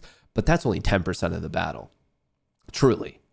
The other very evident part of the battle, without a doubt in my mind, is just the discipline to follow through on exactly what you know you should be doing. Because when money's involved, especially when real money's involved, that's when your brain starts to go wonky and you're okay, I'm not doing the right thing, but maybe I get lucky. How many times have we all said that? You're but maybe this is the time that it's okay to go bigger. Maybe this is the time. And folks, I'm telling you all of this because I do it a lot myself. It sucks. That's the hard part. That's the degenerate part. And once you can figure out whatever you need to tell yourself, whether it's your mantra, your meditation, or maybe you just go fully automated and only do robotic trading, once you can dial in following your plan perfectly, that's when your profits are going to explode like no other. It's just, can you be disciplined? Unlike what I did yesterday, where it completely destroyed me. Completely destroyed me. Oh, 206. That's a large risk, brother. If this breaks down, the question is, do I want to take the trade? What was this? I can read charts great and get into great plays. Then my dumbass will go do some yard work for 6 hours, forget I entered the play, not set a stop loss or take profit, and come back to liquidations. Oh, that's brutal. That's brutal, man. My weakness is my hit rate is so good, around 80 to 90%. And then when I'm a losing trade, I can't believe I'm wrong, so I hang on to it. Yeah, that's fair. But also 80 to 90, that means if you have a high hit rate of 80 or 90, that means you're going for small profits and you're taking on large losses. It means it's asymmetric against you. So you should be very, very careful with that. Remember, hit rate, a high hit rate is not the end all be all. Obviously, if you have a high hit rate and a high average win relative to your average loss, that's great. Obviously, we should all be striving for it. But there's a certain sentiment I see on social media in the trading guru space, thinking that 80, 90, 95% hit rate is like the holy grail that we should all be chasing. And I just disagree with it. Right now on these accounts, my hit rate's around 62. I have a 12% edge. That's it. And yet I am up, I don't know, 25. That's like $350,000 or something. Like I said, like I'm not against or in support of high hit rates. Just please understand that's part of the equation. What you have to know if you're a profitable trader or not is how often you're right multiplied by your average win size. And then you take away how often you're wrong multiplied by your average loss size. That's referred to as your expected value. If that's a positive number, you're a profitable trader. If it's a negative number, you're not a profitable trader. But a lot of people like to tout their systems of, look, I'm right all the time. You can be right 99% of the time and actually still be a net losing trader. And I think a lot of people kind of, maybe when I say it out loud, you're like, oh yeah, that makes sense. But in the moment, especially with all the like marketing gimmicks and shit that goes on in this world, maybe you don't like appreciate it from the get-go. Just like, oh, okay, like some of them are literally just like marking, oh dude, the SPY is getting cracked right there. Mag 7's not looking so good. Looks like we are still making an attempt at that, the downside gap fill. We're starting to crack some of these numbers. Oh, the 5-minute is attempting to hold bullish. It doesn't go bear. Like basically you're looking at the intraday low. Same thing on the 10-minute here. 30 minutes still bullish, 4 hours still bullish. On NQ, it's a little bit more questionable. The 5-minute is below. The 10-minute is currently testing. It is at 84. And where is VWAP? VWAP is at 93. So basically this EMA is also VWAP. So it feels like it's going to be a really important decision point. The downside gap fill is 6776 on SPX. And then on NDX, we also have a level, but what was this 50? That's the 50%. If you think it's going to go further than that, you could target the overnight sessions low at 25,060. Once again, if you're trading on the NQ contract, that would be 25,000, I don't know, 61 or some shit like that.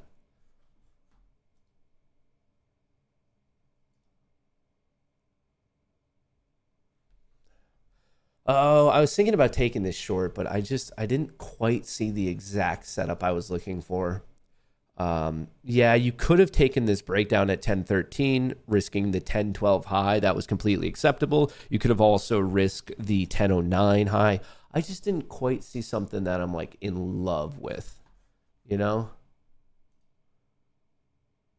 I'm more than happy to attempt to ride it to the downside, but just on the off chance that this isn't the flush to that downside gap fill, I'd prefer to only take a small hit. Potential double bottom right here on the SPY. Looks like it's finding support at 67725. Yeah, this is the kind of stuff that I was worried about. It's trying to hold bullish. It's trying to hold bullish, trying to hold bullish, trying to hold bullish.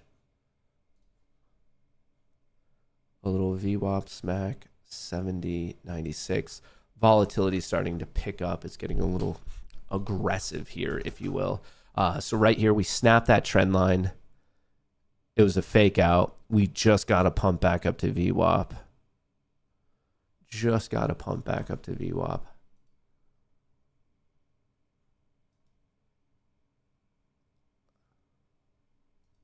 Interesting. Is this the worthwhile short at 84.85?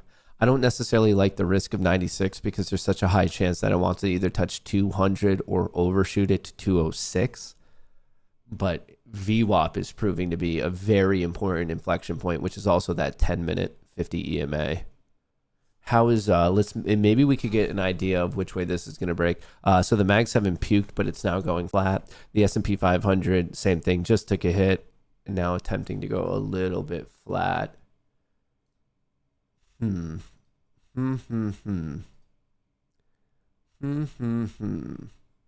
Decisions. What time is it? It's 10:18. What was this high? 97. So it never hit 200. We're back at that trend line. Is this the crack? Is this it or not? What in the world is the market going to be giving us today?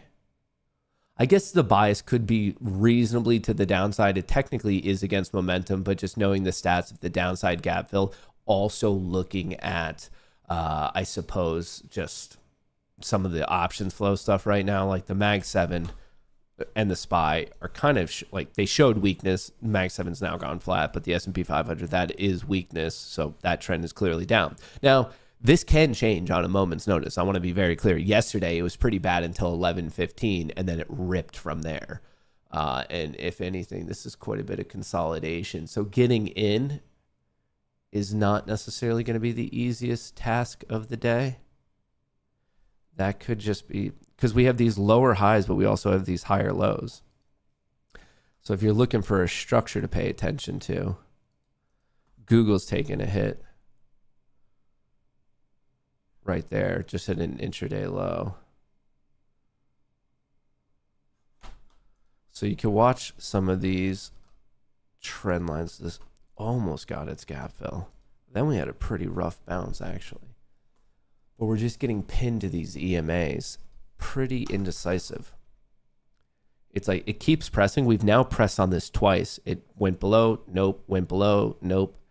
It's just, I mean, I understand it if you're trying to throw in that position, and I just feel for you that it hasn't cracked quite yet. And in all reality, had I not traded yet today, there's a good chance I would have attempted to take one of those trades. Like, you just never know when it's going to go. Code Goonie on TPT. Shout out Supernova. I appreciate that.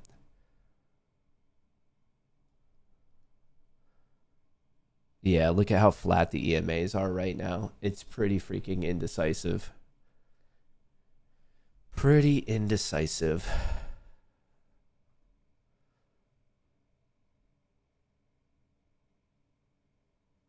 Which way is it going to break? What is this risk? 98. It's man, I wish these wicks hit 200. See right here, you have all these people trying to sell at 200. I mean, I'm afraid to go short here because it could easily take out those highs just to hit these sellers and then dump it anyway.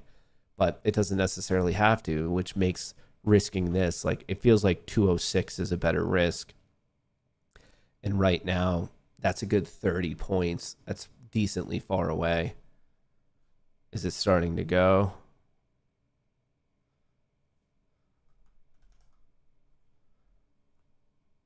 That one was not the easiest setup. I would have felt far more comfortable if we actually tagged 200, but we only got up to 98. If you somehow are fortunate enough to have a short that is in above VWAP, just obviously set it to break even. You have no risk, and if it plummets, all right, sick. You got to take advantage of it. It's all about minimizing your risk. Forever and always, that's what the markets are. Just minimize your risk, minimize your risk. And that's one of the nice things about trading futures relative to stocks and options is you don't have to worry about pattern day trading. Look at that. Every single time it looks like it wants to crack. Be careful chasing it because there's so many times where it looks like it's going to go and then it pops back up. If you are trying to bet against this, my personal advice would be to not chase it. Wait for the reversion because there's so many times we're going in and it goes up. So if you're chasing it, I mean, the breakdown chasing, you kind of bottom tick the short. So that's not exactly what you want to be doing. Matt, happy Thanksgiving. Shout out. Happy Thanksgiving to all of you guys. I hope you guys are ready for some fun holidays. Oh, that's not too bad. 82. That's not the worst risk we've ever heard of. 82, 83, 87. As you could tell, I was really wondering if I should take this one. Risk is right there, technically not being protected by VWAP, but hey, maybe you just get lucky and it goes. Oh, man. Man, oh man, oh man. Not seeing anything I'm in love with yet. It is, and I would have been a little bit more aggressive on attempting to short here at VWAP if I hadn't traded. And on top of that, if momentum was bearish, but it's not. 5 minute, 10 minute, 30 minute, 4 hour. That is all bullish on the S&P 500. It's starting to turn on NQ, as you can see right here. We're below the cloud. We're below the cloud. 30 minutes still bullish though. And this, why I'm hesitant is because this is what got me in trouble yesterday. I saw the 10 minute being bearish. ES was bullish. And I told you, I was like, well, one of these is right and one of them is wrong. And I didn't know who was right and who was wrong. I bet on NQ being right. It was not right, and everything ripped. And then that's where I ended up midday having quite a sizable intraday loss. So I'm trying to remember that lesson from yesterday and be like, okay, when you see this mismatch, 5 and 10 and 30 are bullish, 5 and 10 are bearish, but this one's bullish, like the momentum doesn't quite know what it wants to do. So obviously you could look at that. You could also say, hey man, I don't care. I'm just playing it for this downside gap fill. You might be willing to, I don't know what your risk tolerance is. You might be risking the intraday high and you're like, nope, I think we're going to hit 776. And statistically, you're going to be right a lot with that type of trade. Maybe a better risk would just be above 6,800 here. But I mean, how many points is that? That's a good 13-point sell-off. That's $1 in the SPY. The SPY could, did not want to do that. The SPY could easily crack this trend and go to 67621. It's a full buck that you could take advantage of that on. Oh, fuck. I think I might have missed it. I think this might be going without me. I think it might be going without me. I just didn't, honestly, I don't mind it though. I'm not seeing a place I would have loved to get in at. So in terms of decision making, remember 50-50 chance the market goes up or down. So if you're kicking yourself the way it might seem like I am right now of like, oh, I wish I got in. Let me remind you that there's a 50-50 shot of the next bar either being in your favor or against you. And if you're not seeing that setup that you love, like a B, B plus, A minus, A plus type of setup, like if you're just not seeing it, you're not seeing it. Like don't force the trade. The market, there's a lot of opportunities. Jay Keith, 460 left to pass the eval. Did any of you pass the Apex or Take Profit Trader today? Remember, they are running pretty gnarly Black Friday deals. Use that code Goonie on both. Bookmap also has a pretty sick deal. TradingView also has a deal. It's all in the description of the video. If you go to Apex, just use the code Goonie. If you go to Take Profit Trader, just use the code Goonie. For Bookmap and TradingView, the links are in the description of the video. Actually, all the links are in the description of the video. But out of my own curiosity, did any of you like degenerately pass the test today? Hang on.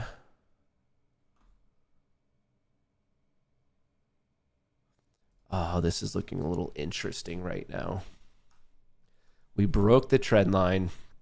We're getting a bit of a reversion. This low is 33. Look at these pumps though. Like if you were short, you're like, great, I'm following it. And it goes from 42 to 82 like it's nothing. We just pumped 45 points all the way back up to VWAP. This is not necessarily the easiest play to get the downside gap fill. It truly isn't. It truly, truly isn't. And this is why I keep like, don't chase it. Like these lows, you want to wait for the reversion just to like really anchor your risk to a lower level, because look at that. We just dumped from 98 to 43. So that's 55 points. And then from 43, we passed back up to 90. So that's another 50 points. Like we're just moving 50 points. And now we changed structure. We just took out those highs. And for all I know, this is a sweep. We sweep these highs and then they vomit it. It's just, it's not, from a risk reward perspective, this is not the easiest setup. Do you do a 50K account? I do, because it mathematically has the best ratios. In terms of the profit you need to pass the test versus what your allowable drawdown is, it has the best ratios. So that's why I use the 50K account. My second favorite account size in terms of like the ratios I'm willing to trade with is the 150K. But right now on Apex, they are running a pretty crazy deal on the 100K account. I can't comment too much on it though, because I, in my own trading career, have not use the 100K account, but just from a dollar value, like right now, I think it's a $10 upgrade fee. So if you're looking to kind of try it out with some new accounts right now on Apex with that code Goonie, the 100K accounts, they're running a crazy deal on, but I just can't fully comment because I use the 50 and the 150. I haven't used the 100, but I just want to let you know they are running that deal.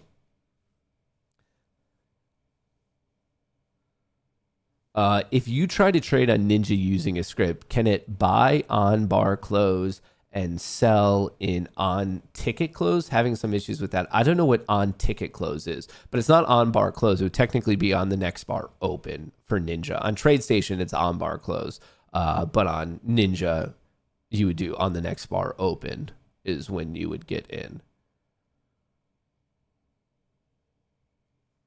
But I don't know what you mean by on ticket close. I've never heard of that in a trading context. We are violently range bound, unfortunately. We've created ourselves a pretty large range, and we are not thus far breaking it. We are just waiting for this purgatory-esque. It's a large range, too. That's not the easiest to deal with.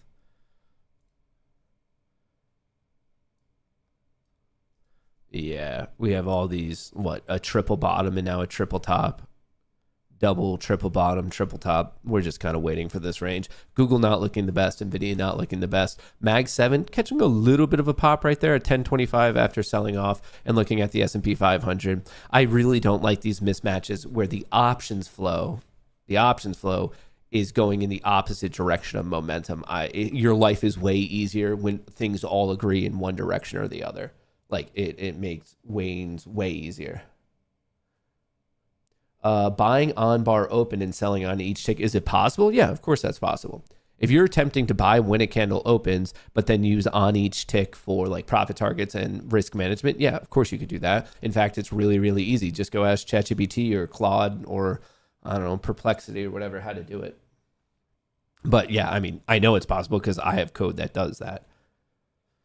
You would want to do like if first tick, because that's the first tick of a new bar, you would go long or go short. And then obviously if it's an on each tick strategy, that's where you would do your management for profits and for losses. But is it theoretically possible? Without a doubt. And honestly, it's not the most difficult thing either.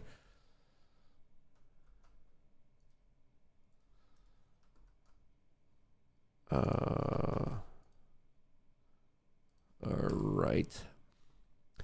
All right.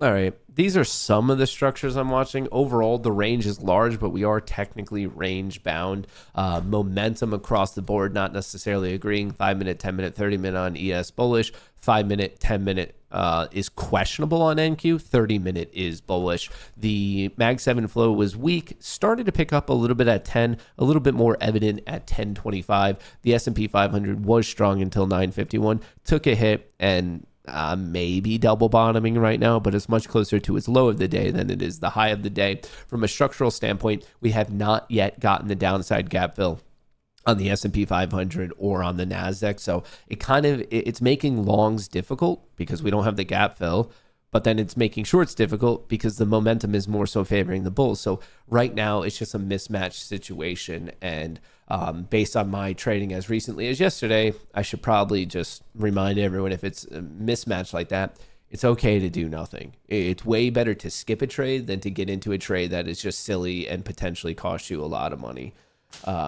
Why is BNYD squeezing? Because people are buying and selling it at a higher and higher price. As to why they're choosing to buy and sell it at a higher and higher price, you'd have to go ask them. I am not dealing with shit companies like Beyond Meat. It's probably just a pump and dump. BYND. Wait. You're trying to tell me that this is a squeeze? Who is saying that? Trinity Crown. Is this the right ticker? This is what you're attempting to tell me is squeezing right now. Are we in the same fucking universe, man? What? This is squeezing? You're telling me the thing that is down 73% year to date, 80% over the 1 year, 65% 6 months, 61% 3 months, and 49% in the past month. It's up 1% on the week. You're trying to tell me that this is squeezing. man, this is why retail traders are perpetually going to lose money. It's because you're so fucking stupid. Like you're trying to, like, you just so badly want there to be things that it is just not there. 17, like, wow. A penny stock going up a couple cents so the percentage looks big and you're calling it a squeeze. That's the dumbest fucking thing. They're probably saying it because it's up almost 80% on the day, though when the stock is worth a little, I don't know, it doesn't count for shit. It's, it's bag holders coping. It's shitty penny stock traders thinking they have like the next big trade. Like, it's so silly. Dude, when you're trading at $1 and it goes up 17 cents, as in you're up 17%, that's not a squeeze. Like, holy shit. That was the dumbest fucking chart we've seen in a minute. It gets offended. I'm not offended. It's not like it's against me. It's not like Beyond Meat is my company or anything. I'm trying to make it explicitly clear as a person who's lived through AMC and GME, and I saw too many people getting coddled all the time. And they're like, yeah, it is a good squeeze. Oh, you should put your money in it. Living through that event, seeing many, many retail traders not understand the risks they were taking on. Ever since then, I'm obviously like, I bestowed it upon myself to be 100% like crystal clear on those types of dumb fucking decisions because I've seen it go bad. So I'm not offended. I'm just telling people if they're making a stupid opinion or making a stupid trade because their opinion is clearly wrong and dumb, and it's probably going to be financially catastrophic for them. Now, if they want to heed that advice and listen to me, that's up to them. If they think I'm wrong, that's up to them. But I'm telling you, I'm not wrong. I'm not wrong at all. So whatever. All I can do is share my own thoughts and opinions. A little bit of a technical breakout here. A little bit of a technical breakout. We're getting out of this range. Interesting. So momentum is starting to win back out. 5 minute, 10 minute, 30 minute. 5 minute, 10 minute, 30 minute. Mag 7 picking up still from 1025. S&P 500 really getting a pump right there.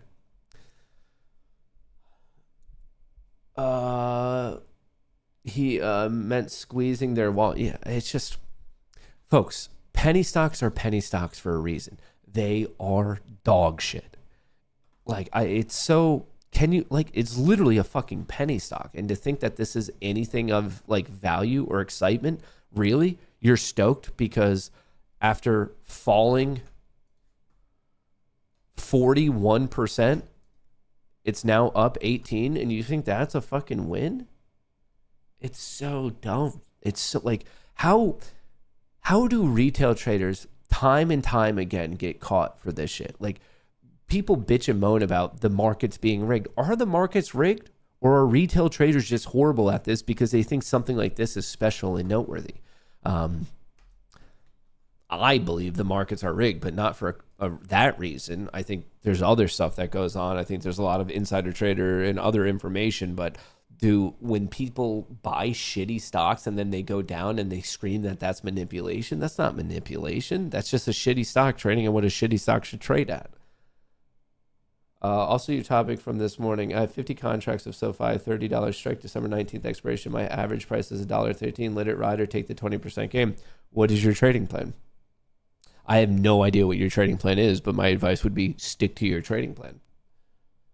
Why is Urban Outfitters moving today?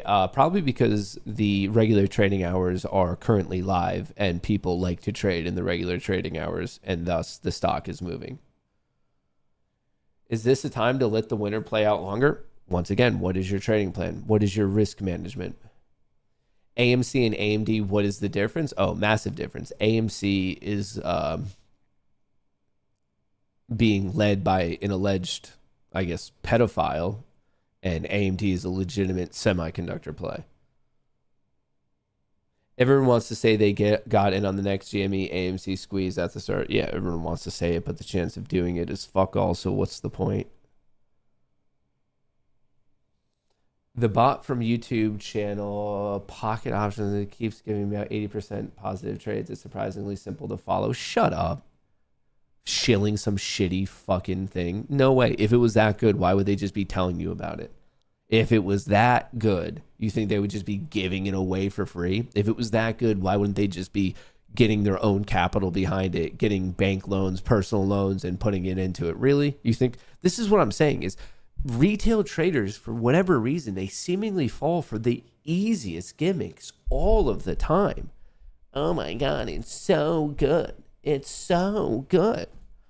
Fucking, well, if you believe that, you, I guess, deserve to lose fucking money, because it's, at a certain point, it's just financial Darwinism. Like, honestly.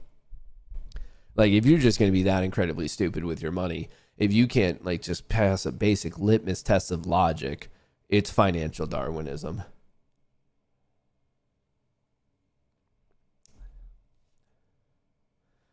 Bitcoin is about to run to 240K by this weekend. Now, that's something we could get behind. I know all this other stuff I was accusing of being not the most logical, but I think Drupal brings up a very, very valid argument. Bitcoin is going to run to 240,000 by this weekend. I think that's something we could all support and understand. Now that prop firms are easy and cheap, no one with a working system has a reason to give it away. Kind of, I guess.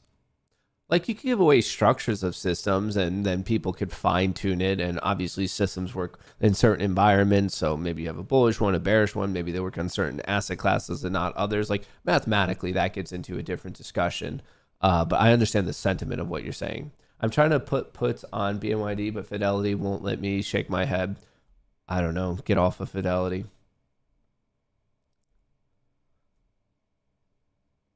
Urban Outfitters probably up because retail trading, clothing store companies because of Black Friday in a couple days.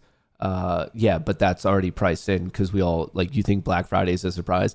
If you're calling out a particular event for moving a stock, that means that the world already knows, and Wall Street definitely knows. So this argument that Urban Outfitters is going up because of Black Friday, we've all known about Black Friday. What? Why would the market be reacting now? It's already priced in. That's one of the things that, like, maybe retail doesn't really understand is the news and the reaction to news and developments in the world of Wall Street is way faster than you could possibly imagine. So if you think, like, that argument right there, that Urban Outfitters is going up, we already know that Black Friday is the deal. We already know about it. So maybe it goes up for a surprising amount of sales. Maybe it goes down because Wall Street had higher expectations. That's all possible. But if the sentiment is we know they're going to sell more because it's a Black Friday, okay. Literally, we've known that since the creation of Black Fridays. It went up because of Matt's underwear ad. No, my underwear ad is with a different company. Different company. Whoa. What's this little dippity doodah? What's this little dippity dooday?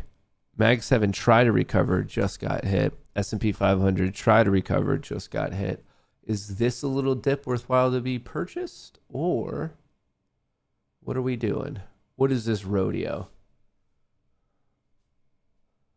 Whoa, why's it got to be Black Friday? Yeah, that's a fair point. SPY is just burning premium. Yeah, welcome to Vol Crush. Welcome to Jackass. Campbell Soup went red on the day.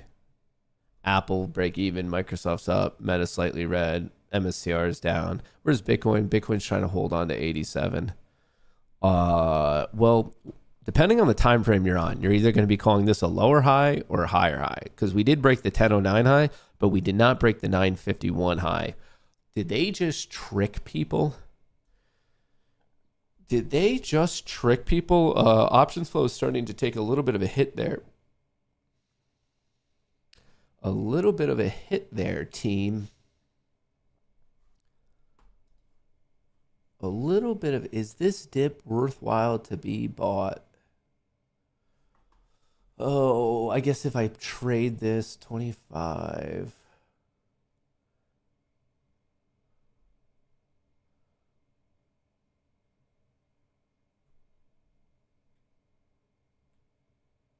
Are we buying this dip or is it actually turning? I mean, SPY options try to recover, just took a hit. Same thing with Mag 7 from 1025 till now. It was attempting to recover. Oh, if I do this, I need to do it with low risk.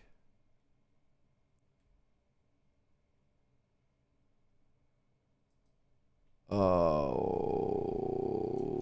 Order submitted. All right, I have it in order. It's not a fill yet. I just have a pending order just in case. Just in case. Nope, pulling it. Order canceled. All right, the trade never went through. I was wondering if this was about to flush, and it didn't. Turns out it was a better dip buy than a potential crack. The 1 minute. It's just, we keep bouncing above and below 200, but we're just doing it to the tune of 50 plus points, so it doesn't make it the easiest play in the world. Doesn't make it the easiest play in the world. Side note, side question for all of you that has nothing to do with trading, but I hope you guys don't mind me asking you. If you have poor posture to the point that it is causing lower back pains, what stretches do you do? And I'm not asking for a friend. I am asking for myself. Poor posture. Let's say maybe you're a content creator, a streamer, let's say, and you end up sitting for much of the day, which is causing you to have poor posture. If that were you, not hypothetically, realistically, to the point that your lower back, especially your hips, like your hip flexors feel weird, hamstring, core work, swimming pool 2 times a day, you need to work out hamstring, use a foam roller, overleg twist stretch, you could go swimming, hip flexors. It's definitely my hip flexors that hurt like a motherfucker.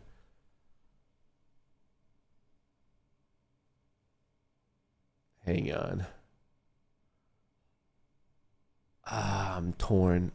I don't know if I'm trying to fade this all the way back down. I'm seeing the Mag 7 get hit. So it's with options trend, but it's not necessarily with momentum.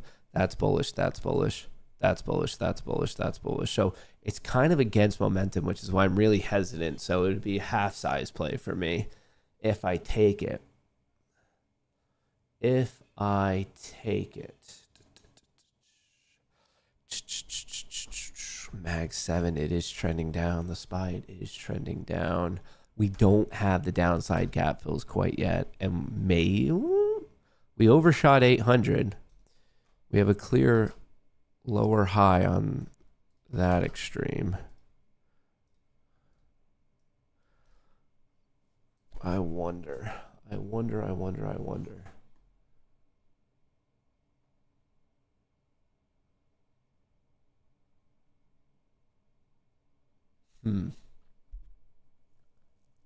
Your sciatic nerve is probably fucked. Hang, Cobra says you can also put your arms on the counter and try to push your butt up. Stretches the shit out of your lower back. Body weight squat holds and Jefferson curls. Yoga, touch your hands to the floor and do sun salutations. WTF?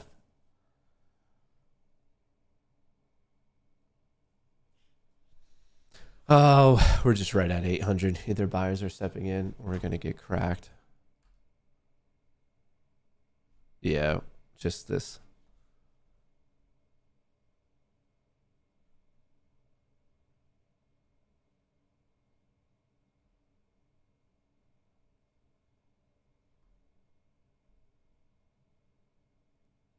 We just tagged 200. Here's a look at Bookmap, which is also the point of control, and it's also just above VWAP. VWAP is around 93, 94. Point of control is 200 exactly. We just tagged it.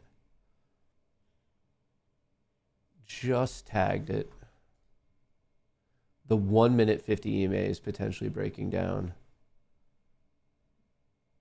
I was thinking about going short at 12. I just didn't have the balls to do it. I kind of want to wait for the puke, a bounce up, a lower high, and then play on the failure of the lower high. So if it just ends up straight up vomiting, I'm going to end up missing it. You have some sellers up here at 22, 23. It's just really hard to play it at these like key levels because SPX is right here at 800. The 1 minute, it's at its 50 EMA. right here, you could see we bounce off of VWAP. You have this key psychological level at 200. Honestly, if I chased it to the downside, I would have already just been knocked out at break even, because the only way it would have worked was if no buyer stepped in whatsoever. So maybe this bounce fails. Now everyone is a PT specialist. That's a beautiful thing about the internet, is everyone's an expert and a genius on every single subject matter. Find where it hurts and you need to push into them, flexing the counter muscle as hard as you can. That will fully trouble muscles to relax and heal. Also develop new neural connections. What do I need to do? Find where it hurts and you need to push into them, flexing the counter muscle as hard as you can.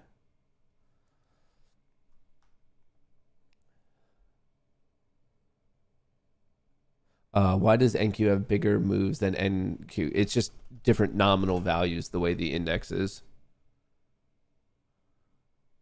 Percentage-wise, they're commonly very similar.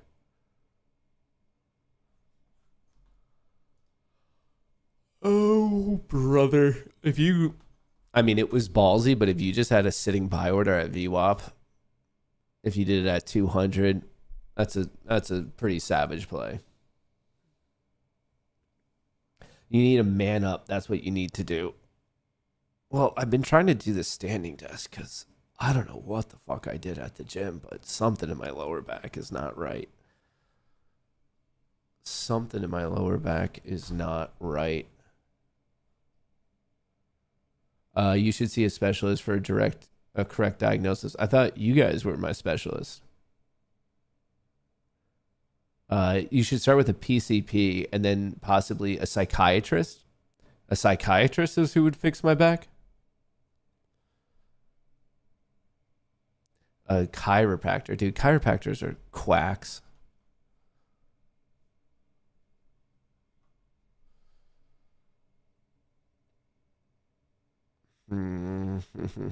Is this a failed bounce? Dude, I'm tempted. We might be failing. We popped right back up to 800 and it kind of got smacked. What's a look at flow? Mag 7 is trending down. SPY is trending down. But then why is momentum holding on so well? There's a clear mismatch. Momentum is bullish, but the options flow is to the downside. And we don't have the downside gap fill. But technically, we don't have the upside gap fill either.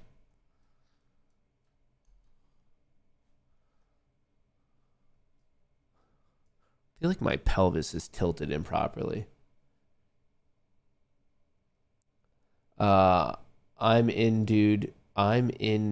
You're tripping. My chiropractor has done wonders for my back. IT. Yeah, but that's like a skeletal issue. I don't think I have a skeletal issue. I think I have a muscular issue. Hang upside down. Honestly, that sounds like it would feel so good.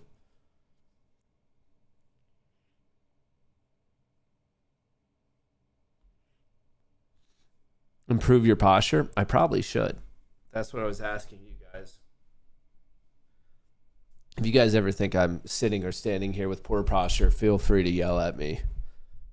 I might snap, but worked for my sciatic issue. Try roasting. What the hell is that, Rudder? Stress can cause extra back pain, so a psychiatrist may help. Honestly, maybe that is my life.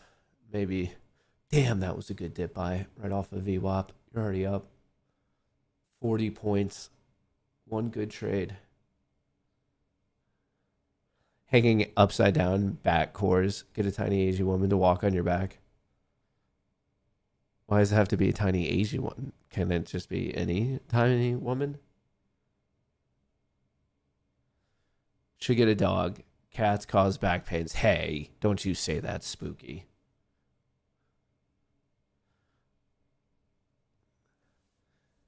What are we doing here? Make a decision, brother. This market is doing a whole bunch of nada. A whole bunch of nada right now.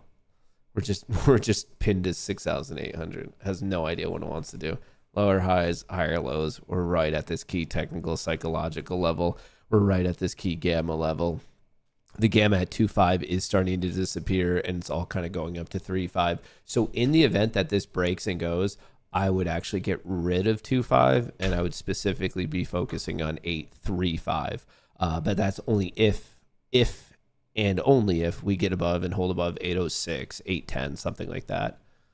Other than that, you're still watching 85, which is pretty much the intraday low, and the downside gap fill at 6.776. Honestly, you should probably just start barking like a dog. Ozempic, Dr. J is not so secretly just saying I'm fat. I'm having hip issues because I'm a fat boy. I'm a little fat boy. Oh, I'm the worst kind of little fat boy, though. Most little fat boys are happy. Here I am, an angry little fat boy. I'm like a Oompa Loompa who is recently fired from Willy Wonka's chocolate factory. Lost my job. I'm a alcoholic Oompa Loompa. You know, just he got rid of me. He has a doctor in his name. Yeah, you can't put doctor in your name if you're not a doctor. That's how it goes. Need more cake. Cake makes all the fat boys happy.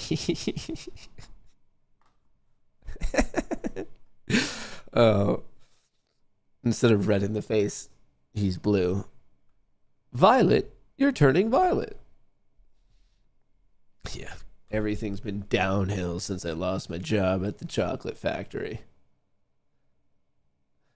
Which chair do you have? Well, I have a standing desk, but I have like allegedly an ergonomic chair. I say allegedly because I don't know.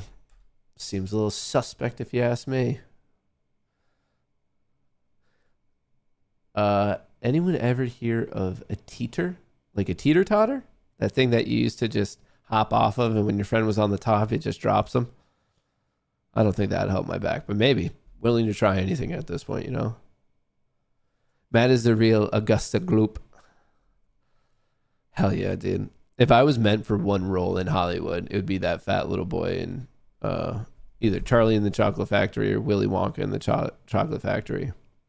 Actually, it's going to be my new third installment of Escape the Chocolate Factory.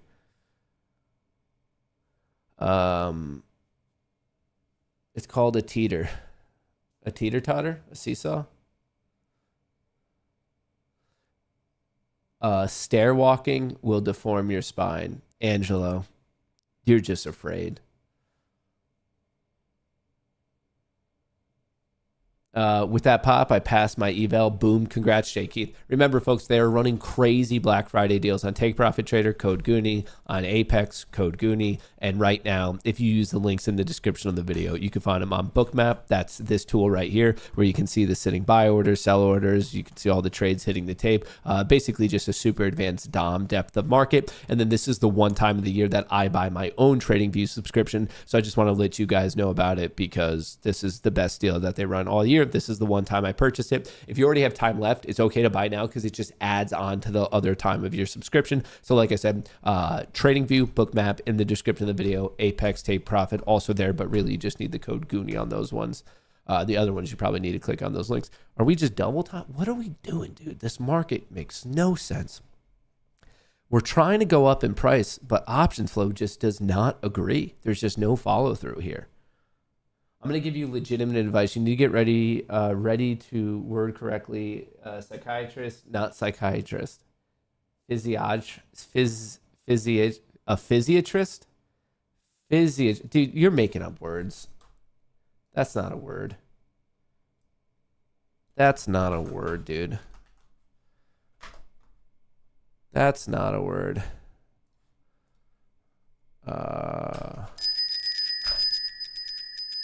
That's not a physiatrist.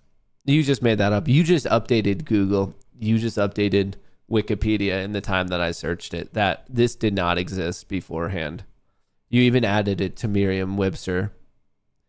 A physician who specializes in physical medicine and rehabilitation. You just made that up, dude.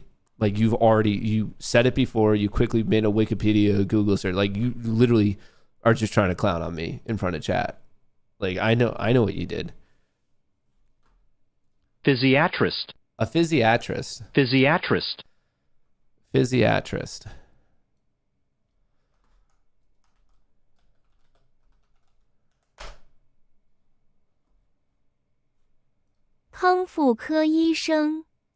You want me to believe that that's real? You want me to believe that that's real? 康复科医生，康复科医生，康复科医生，康复科医生，康复科医生，康复科医生，康复科医生，康复科医生。I'm just getting ready for rush hour 4. I'm pretty excited. Hung Fu Ka Nishan. Well, a little bit of a technical breakout. Hung Fu Ka Nishan. I don't believe it, by the way. I'm still in the camp that you made that up. Sounds legitimate to me. You're like, yeah, that's real. That's right. Hung Fu Ka Nishan. It's the one piece. Wow. Hey, remember? Wow, really looks like that was a crazy squeeze we should have all bought. If only someone maybe... I just wish there was a content creator out there who's maybe like honest about this type of stuff. Like, don't you guys wish that there was like maybe some sort of creator who like didn't tell you that all pumps were worthwhile to be purchased and they were probably going to fall because they were pump and dumps?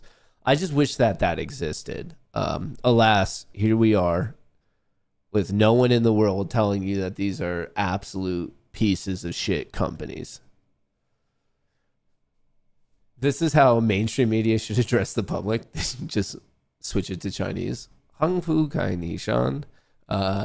We might be getting this little pippity-poppity roo all the way up to 835. Right here. That would be your target. 835. 835. 835. Let's look at flow. Flow is starting to pick up again. Flow is very much starting to pick up again. Hey, Matt, what happens to my VIX put since it won't let me sell it? It expires today. Is it in the money? I don't know. Is it in the money? You would have to answer that, but why won't it let you sell it? No, you can't exercise it. There's no early expiration because it's a European-style contract.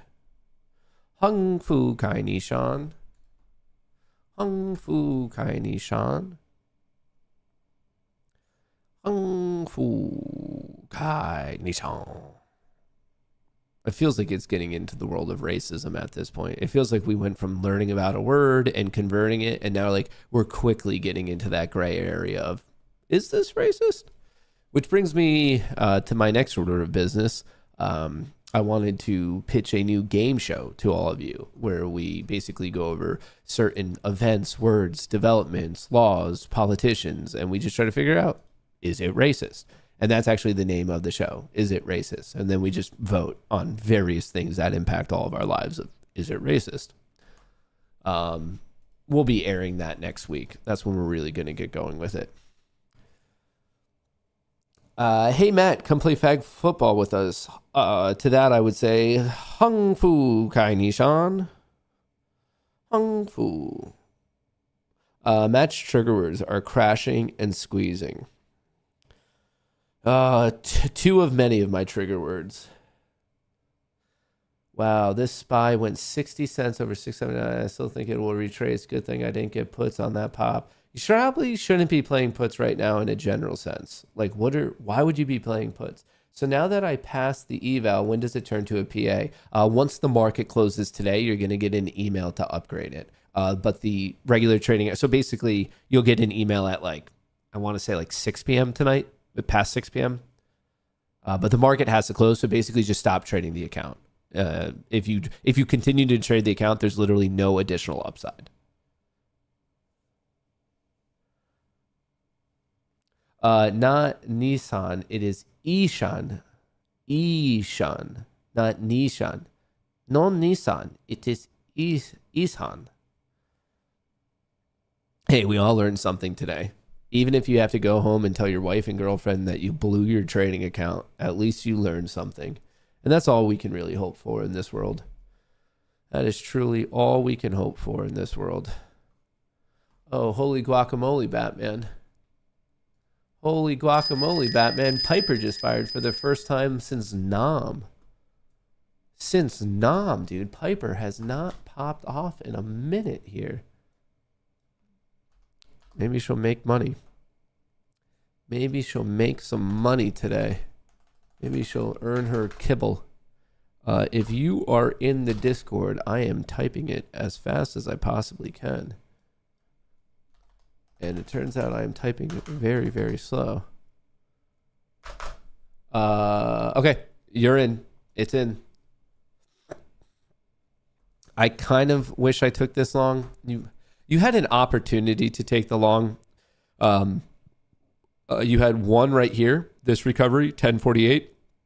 You had another one here at 1050, and you had another reasonable one here at 1057.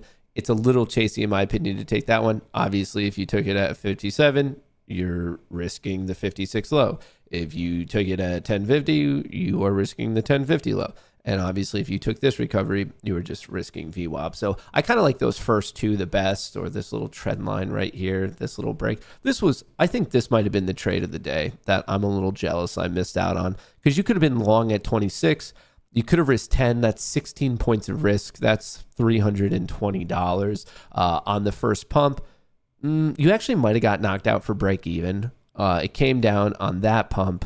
You probably moved it to break even. So even though it was the trade of the day, it depends on how much risk you took here, because this pulled back just enough to knock you out. So if you maybe only moved it up a little bit, this was questionable. But if you got knocked out for break even, you could have always re-entered here at 37, risking 26. So that's risking 11 points. And then on the pump, you're already at break even and you're still riding it.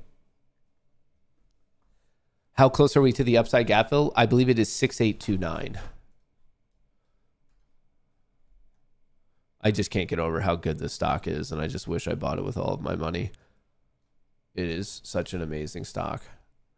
Yeah, 6829. 6829. Oh, and we are getting some technical breakouts. Yes, we are. Yes, we are, but we never got the downside gap fill. Well, that's kind of a pain in the ass, isn't it? It would have made this chase to the upside far easier to get on had we already gotten the downside gap fill. We might fill both gaps today. We might just pop up to 29. I really like this level at 35. And then who knows, for all we know, it could go down, back down to 6776.